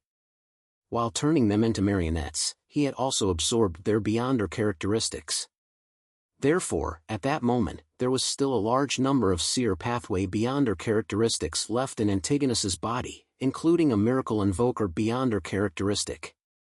The dark points of light quickly merged into Klein's body and fused with him. As he was now Antigonus, and as all the Beyonder characteristics had been digested by Antigonus, his fate of losing control didn't speed up as he maintained his previous progress. This way, Klein had once again become a Sequence 1 attendant of mysteries, one who had already digested the potion, with a fate that pointed towards losing control. At this moment, his original main body raised his head, his eyes dark. However, from this glance, the present Klein's mind instantly slowed down as his body turned cold. He almost had no way of resisting it. The powerful will that he was very familiar with began to slowly rise, attempting to influence Saphira Castle. The Lord of the Mysteries had awakened to a certain threshold in Klein's main body. The Fool had become a truly great existence that was being awakened. It matched the guess of the Tarot Club and was in conflict with true history. Before Klein's thoughts slowed down, he took the initiative to cooperate with Amon and dispelled the realm of mysteries, allowing the situation inside to interact with the outside world. He had already fooled history without any problems, just like the first plan he came up with. As for how to end it, he never had a good idea. According to the changes in the situation, the final plan he activated at this critical moment was to not leave himself any way out. He would go from accommodating the Fool's uniqueness to advancing to the true Fool. In any case, this wouldn't be worse than the previous situation. Chapter 1379, Combining Forces. The curtain that enveloped the Antigonus Palace instantly vanished. An indescribable aura returned to reality, causing the entire astral world to shake. Outside the world barrier that was covered in cracks, the terrifying, indescribable faces suddenly changed.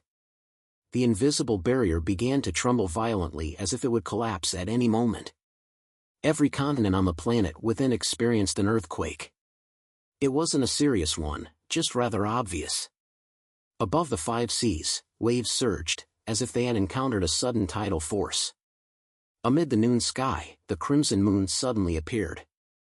Its color became extremely saturated and expanded in an exaggerated manner. It was as if it had hung off the roofs of every house. Other than that, the brown planet, orange planet, scarlet planet, gold planet, and blue planet lit up at the same time, emitting light of different textures. If one looked down from the cosmos, the entire Earth appeared to be swept up by an invisible storm and trembled in place.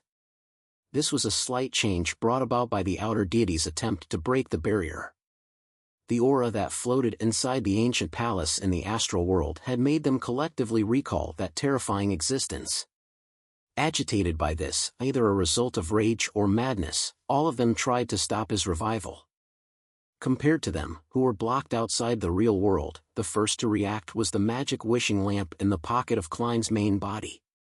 The sticky pale golden light penetrated through the Amon's enhanced seal, turning into a blurry and distorted figure. It stretched out its arm and pulled the Trunsoist brass book into its palm.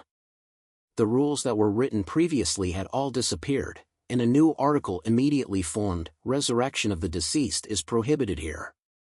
A faint grayish-white fog flashed and a familiar text appeared in front of this rule: all the following rules are ineffective. Even though he hadn't really resurrected and had yet to absorb the Fool's uniqueness and 2 Sequence 9 to Sequence 1 seer pathway Beyonder characteristics, the celestial worthy of heaven and earth for blessings in Klein's main body could also control Saphira Castle and use its status to direct its powers. At this moment, his existence and the fog of history had completed their interactions. Fragments of light began to distort as they merged into one, sometimes breaking apart, unable to completely form a piece of history. A sense of self-conflict appeared in that piece of history. True history clearly involved the prehistoric human soul, Klein Moretti, disguising himself as the Fool and establishing the Tarot Club. He became stronger one sequence at a time, and eventually reached the level of the true Fool. However, the present history was that Mr. Fool was a great existence that was awakening, the celestial worthy of heaven and earth for blessings from ancient times. He had finally awakened. At that moment, although the rule restriction put in effect by the genie using the Trunsoist brass book could only be effective for less than a second, it still significantly weakened the will of the Lord of the Mysteries inside Klein's main body, as though he had suffered a fatal blow. As for Earth Mother and God of Steam and Machinery, they had given up on interfering with Amon's avatars, as though they wanted this Mr. Error to have the time to deal with the awakening Lord of the Mysteries. However, they, who clearly had some power to spare, didn't attempt to affect Klein's main body, but continued suppressing the primordial demoness and the hidden sage. The subsequent attacks and interferences from the latter two were no longer intense, as if they were waiting for an outcome. To them, the resurrection of the Lord of the Mysteries was the achieving of their goals: produce a pillar as quickly as possible, and prevent entities that had animosity towards them from becoming the Lord of the Mysteries. In addition, the pathways that they were in didn't belong to the three pathways that were controlled by the Lord of the Mysteries. Furthermore, they didn't have any feuds or conflicts of interest with the other party. Amon, who was no longer affected, immediately changed his target and focused most of his attention on Klein's main body. There was no need for any explanation. They clearly knew that this was their greatest threat. Without any hesitation, the Amons raised their right hands at the same time and gently squeezed it, seriously stealing the effects of the eternal daytime from the target. However, the Amons didn't give up influencing Klein. With their numbers, they split off a small number of members and looked at Klein, who was currently a Sequence 1 attendant of Mysteries. Furthermore, Klein also bore the identity of Antigonus. The monocles of these Amons suddenly lit up. Using the authority related to doors, they moved Klein out of the real world and into the cosmos. In the dark and vast universe, Klein's figure appeared. Then, it instantly became thin, turning into a paper figurine. The paper figurine first had its belly bloated before giving birth to a paper baby. Then, it rapidly rotted into dust. Klein had used grafting and paper figurine substitutes to block the attacks of the Amons. At the same time, the other Amons had succeeded in stealing the effects of the eternal daytime from Klein's main body. However, in the next second, the effects of the eternal daytime were once again stolen back. This was the Lord of the Mysteries' control over powers from his pathway. Even though he had yet to fully revive, he had already begun this process. Amon's eyes flickered as he immediately gave up on Klein and focused on three matters. Most of them continued to steal the effects of the eternal daytime and resist the Lord of the Mysteries, while a small number of them locked onto Antigonus, who was sitting on the huge stone chair. They began to steal the other party's state of eternal slumber. In addition, all the Amons had dispelled the strengthening of seals, and even weakened them. Klein, who was no longer being attacked by Amon, similarly didn't counterattack. His attention was focused on his main body. The awakening of the Lord of the Mysteries was the biggest problem. At that instant, an illusory mark appeared on Klein's glabella. It was a strange door of light that was stained with hints of bluish-black. It constantly emanated a faint grayish-white fog. Klein began to snatch control over Saphira Castle from the Lord of the Mysteries, so that it wouldn't be so easy for him to make use of the level and power. And with the Lord of the Mysteries not fully resurrected and having yet to accommodate the Fool's uniqueness and the corresponding Beyonder characteristics, he could effectively reduce his strength, allowing his failure rate to increase significantly and for the effects to be inferior. With his addition, with his control over Saphira Castle, the fooling received by the Trunsoist brass book immediately weakened. The chances of Amon's theft also increased. In the forsaken land of the gods, at the foot of the giant shadow formed by the ancient sun god, on the surface of the sea that was covered in all colors, words written in the most ancient language quickly appeared. The revival of the Lord of the Mysteries failed due to many interferences. With this sentence forming, as Klein fought for control over Saphira Castle, the Amans once again stole the effects of the eternal daytime effects that had augmented the Lord of the Mysteries. Elsewhere, they had also stolen Antigonus's state of eternal slumber. Without any hesitation, the Amans transferred the state of eternal slumber to Klein's main body and gifted it to the Lord of the Mysteries. The ancient existence's aura immediately fell silent, but it quickly rebounded. At this moment, the corresponding text appeared on the weekly sealed Trunsoist brass book. Resurrection of the deceased is prohibited here. Suddenly, the terrifying will in Klein's main body rapidly weakened, producing a strong urge to fall asleep again. However, this will was so powerful that, even after a long period of time, it was unable to completely wear it down. Under these two restrictions, it was still tenacious and slowly recovering. It also attempted to use tampering and fooling to get out of the predicament. Klein sensed that the other party was using Saphira Castle's power, so he immediately focused and interfered. At the same time, the Evernight goddess, who was floating above the ancient palace, slightly relaxed her control over Amon's true body. She pulled back the bird-shaped, golden accessory and aimed its head downwards. Inside the bronze eye of the bird-shaped, golden accessory, illusory layers of doors surged out, allowing a drop of colorless water that had a strong aura of stillness to drop onto Klein's main body in the ancient palace. This was a drop of river water from the river of eternal darkness. While the Evernight goddess was doing this, Amon's actual body's attempt to escape by opening doors also tacitly slowed down.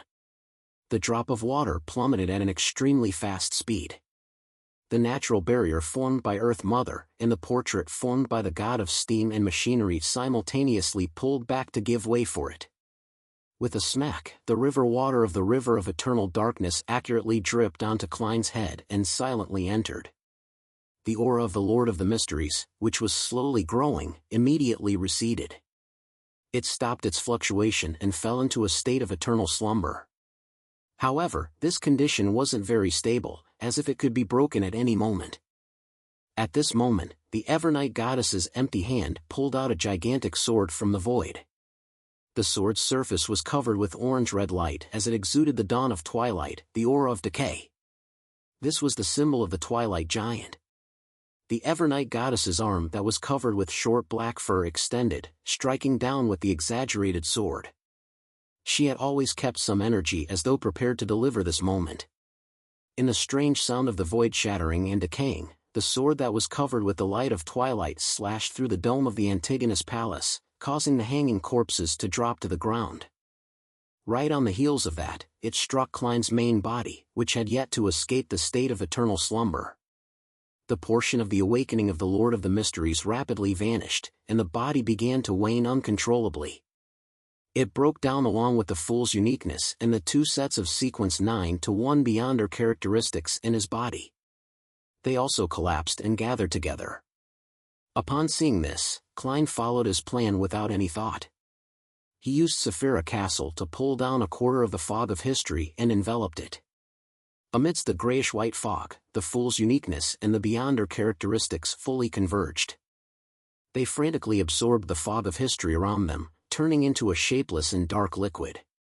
This blob of liquid stretched out as though it was forming a strange, translucent hooded cloak or a person whose internal organs and flesh were emptied out. The Fool's potion. The Amans reached out their right hands at the same time in a bid to steal the potion. Chapter 1380, A Miracle. More than 1,000 Amans each committed theft. With his numbers, as long as he wasn't extremely unlucky, there would always be a few who would have succeeded. Furthermore, the Fool's potion was ownerless, so it wasn't difficult to steal.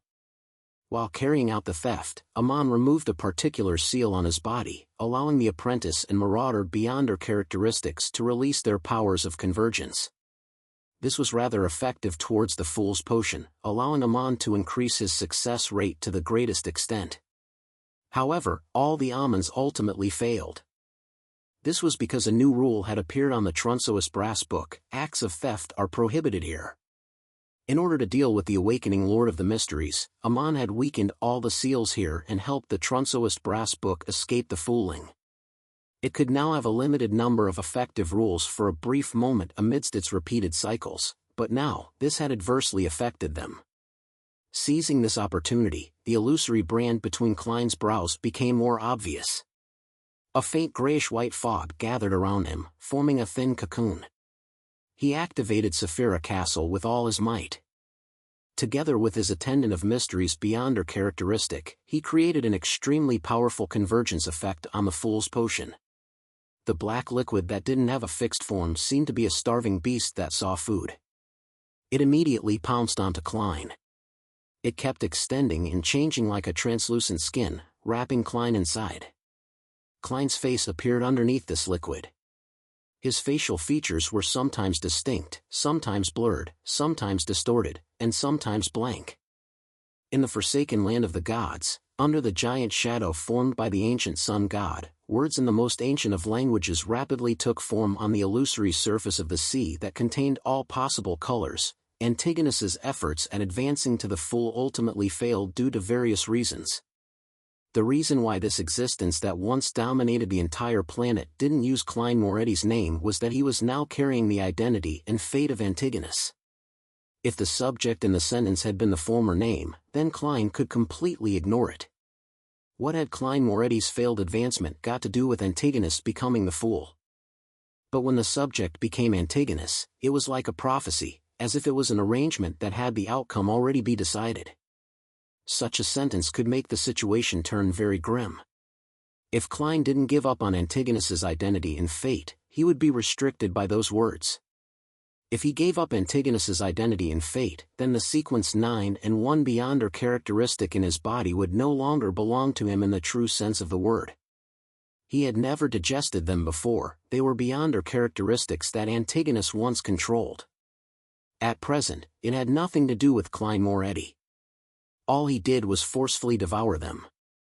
Under such circumstances, even if there were no other factors, just the undigested beyonder characteristics would likely cause Klein to lose control on the spot. And consuming the Fool's Potion in such a state and completing the advancement ritual was without a doubt impossible. As the ancient sun god wrote this sentence, the eternal blazing sun, the Lord of Storms, and the God of Knowledge and Wisdom, who were situated in the astral world, sensed something. Each of them launched the most intensive counterattacks in an attempt to interfere with the other party's actions. However, even though a large portion of his energy was spent restricting the three true deities, making it rather difficult, the ancient sun god quickly completed the sentence. However, his giant shadow embodiment dimmed, as though he was unable to maintain it for too long. In the astral world, within the floating ancient palace. In the battle that pit the Earth Mother and the god of steam and machinery against the primordial demoness and hidden sage, the situation became even more intense. However, the former two were still able to divert a certain amount of strength to affect Amon's avatar, preventing them from destroying Klein's advancement ritual. The Amons were forced to blink everywhere, but some of them still turned into plants, blooming and bearing fruit before returning to the land. Others collapsed into words as they were imprinted into illusory books. Apart from that, a large number of them were strengthening the seal, limiting the Trunsoist brass book, preventing the rules it enacted from being effective, or be effective for only an instant. Under the influence of these three factors, even with Amon's numbers, it appeared to be insufficient. But even so, a small number of them managed to seize the opportunity to make crystal monocles and similar circular symbols reflect Klein's figure. In the next second, the monocles and circular symbols emitted pure light. This wasn't theft, but the act of returning things. At this moment, Amon's decision was to return an item that he had formerly stolen from Klein. It was Klein's thoughts of suicide. Back when Klein was captured by Amon and brought to the forsaken land of the gods, he had tried on many occasions to commit suicide but failed to succeed. He had such thoughts stolen by the other party. At the critical moment of his advancement, once he had the intention to commit suicide, the outcome could be imagined. At that moment, Klein, who was tightly enveloped by the Fool's Potion, felt his thoughts turn chaotic and wander. His hair spread out as he felt an extremely cold, sticky liquid slowly invade him. Then, he had the thought of committing suicide and giving up.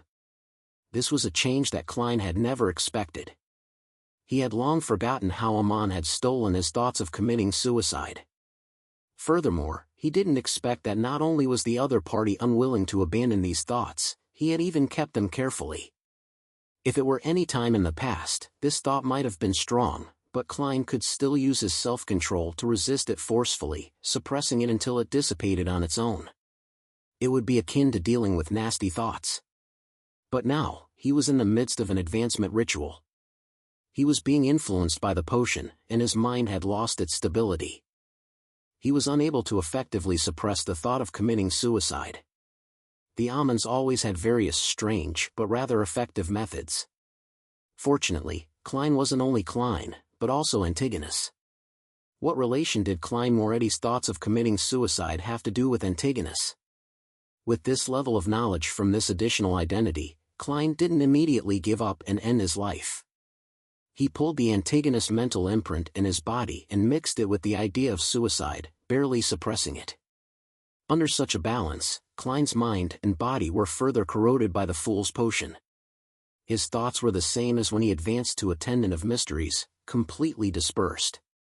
But the difference was that he didn't fuse with the spirit world this time. Instead, he continued to extend, enveloping the entire planet, the entire spirit world, and part of the astral world like a gaseous body.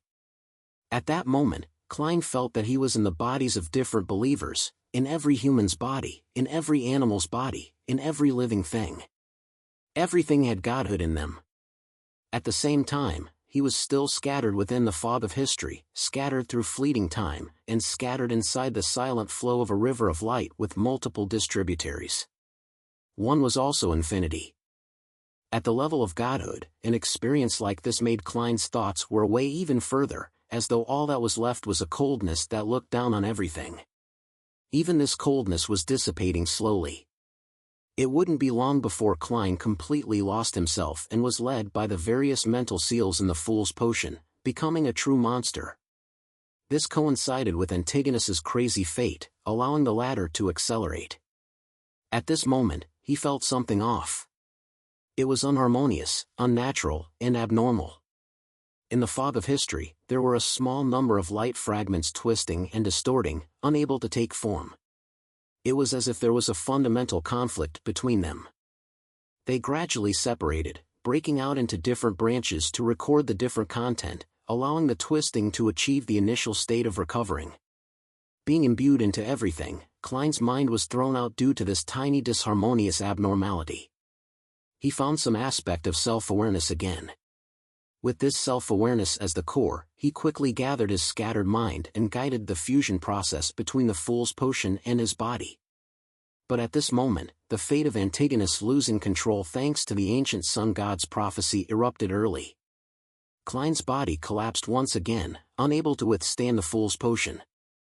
Without any hesitation or having the luxury of time to hesitate, Klein immediately removed a portion of the theft effects and returned Antigonus's identity, fate, and self-awareness, allowing him sitting on the huge stone chair to slowly open his eyes. The dazed Antigonus gradually regained his clarity of mind.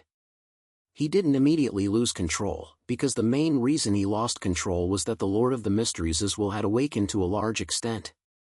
And now, the Fool's uniqueness and most of the beyonder characteristics that contained a portion of the will was no longer in his body. Therefore, Antigonus could use his own will to resist the madness and try to stop the fate of losing control. The prophecy of the ancient sun god came true. Antigonus really failed to advance to Sequence 0 the Fool. And without his identity, the Sequence 9 and Sequence 1 beyonder characteristic of the seer pathway in Klein's body turned into something that he hadn't digested. This threw him to the edge of losing control immediately. The Fool's Potion that wrapped around his body like a cloak instantly completed the act of seeping through. The will of the celestial worthy of heaven and earth for blessings was awakened once again. Give up. Leave everything to me. This time, I won't accommodate another Saphira. I won't help you protect the living creatures you wish to protect, but I won't harm them either. It's not that I won't keep my promises, but it's just that they're too weak and not worth my attention. This place is an area that is off-limits to outer deities. The unfamiliar yet weirdly familiar ravings reverberated in Klein's heart, giving him the idea of giving up. And the thought of committing suicide that he had been suppressed by Antigonus's mental imprint previously, surfaced again after the balance created by it was lost. The outcome of failing an advancement attempt was about to occur. At this moment, the Evernight goddess, who was originally powerless to slash downwards with the Twilight Sword, suddenly gave up on controlling Amon's true body. As Amon's true body leaped out, and just as the avatars waited for Klein to fail the ritual, the goddess once again dragged the exaggerated sword that was covered in orange light. This time, the target was Klein. A thought flashed through Klein's mind as he took the initiative to be controlled by the thought of committing suicide, not making any attempts to resist. With a poof, he was slashed by the symbolic sword of twilight, shattering into a rotten body of meat that seeped out beyond her characteristics. Klein died. Before the Amons took any sort of measures against him, he was killed by the Evernight goddess before the ritual failed and before he completely lost control. In the next second, the Evernight goddess wore the bird-shaped, golden accessory on her head as her body expanded and enveloped the ancient palace. She instantly erased Amon's true body, avatars, Earth Mother, primordial Demonis, god of steam and machinery, hidden sage, and Antigonus, as though they were erased by an eraser. Concealment. The ancient sun god seemed to understand what the Evernight goddess wanted to do, but having already made 2 prophecies, there was no way for him to write a 3rd sentence. As for the 3 true gods, they continued throwing what they had at him, holding him back. In the next second, a miracle happened. Klein returned from the fog of history. The uniqueness of the fool that had already belonged to him and the 3 sequence 9 to sequence 1 beyond her characteristics rapidly returned to his body. Afraid that he would be disturbed, the genie quickly made use of the Trunsoist brass book to add a rule: this place is suitable for the return of beyond her characteristics. Suddenly, Klein returned to his previous state of him drinking the full potion. But the thing that was different from before was that, back then, his body's pillar of support belonged to the sequence 9 to sequence 1 beyond her characteristics of Antigonus, ones he hadn't digested yet. And now, the first to return to him was undoubtedly the digested sequence 9 and 1 beyond her characteristic that once belonged to him. This way, he would have a true pillar of support that could accommodate the fool's uniqueness and the remaining characteristics. Klein was in a state that was the same as when he first arrived at the main peak of the Hornacis mountain range, an attendant of mysteries who had finished digesting the potion and was capable of attempting to advance to sequence 0 the fool. By relying on his resurrection, Klein had completely overturned his state. This was the flash of inspiration he had obtained from Roselle's resurrection. Of course, the entire process was different from the resurrection of a Black Emperor. The character that Klein had arranged to kill him was the genie. He never expected that the Evernight goddess, who he hadn't discussed this with, would share such tacit understanding with him. In that instant, his body split apart, turning into a thin gray fog and dark liquid. The gray fog and black liquid blended together, and the countless maggots that resembled meat tendrils sprouted on the surface. Then, they intertwined into a translucent dark-colored cloak. There was no body under the cloak, just darkness. This process was very brief. In less than 2 seconds, the Evernight goddess's concealment of so many deities was clearly unable to last that long. In an instant, a door of light traveled across the surface of the concealed world at an extremely high speed. The door suddenly opened, and Amon, who was wearing a pointed hat and wearing a classic black robe, leaped out. At the same time, he saw an illusory mask with blank facial features appear under the translucent dark-colored cloak. The mask instantly outlined Klein, who had fused with Gehrman Sparrow's traits. Amon's thoughts turned chaotic as though he had his intelligence forcefully lowered. The fool was born.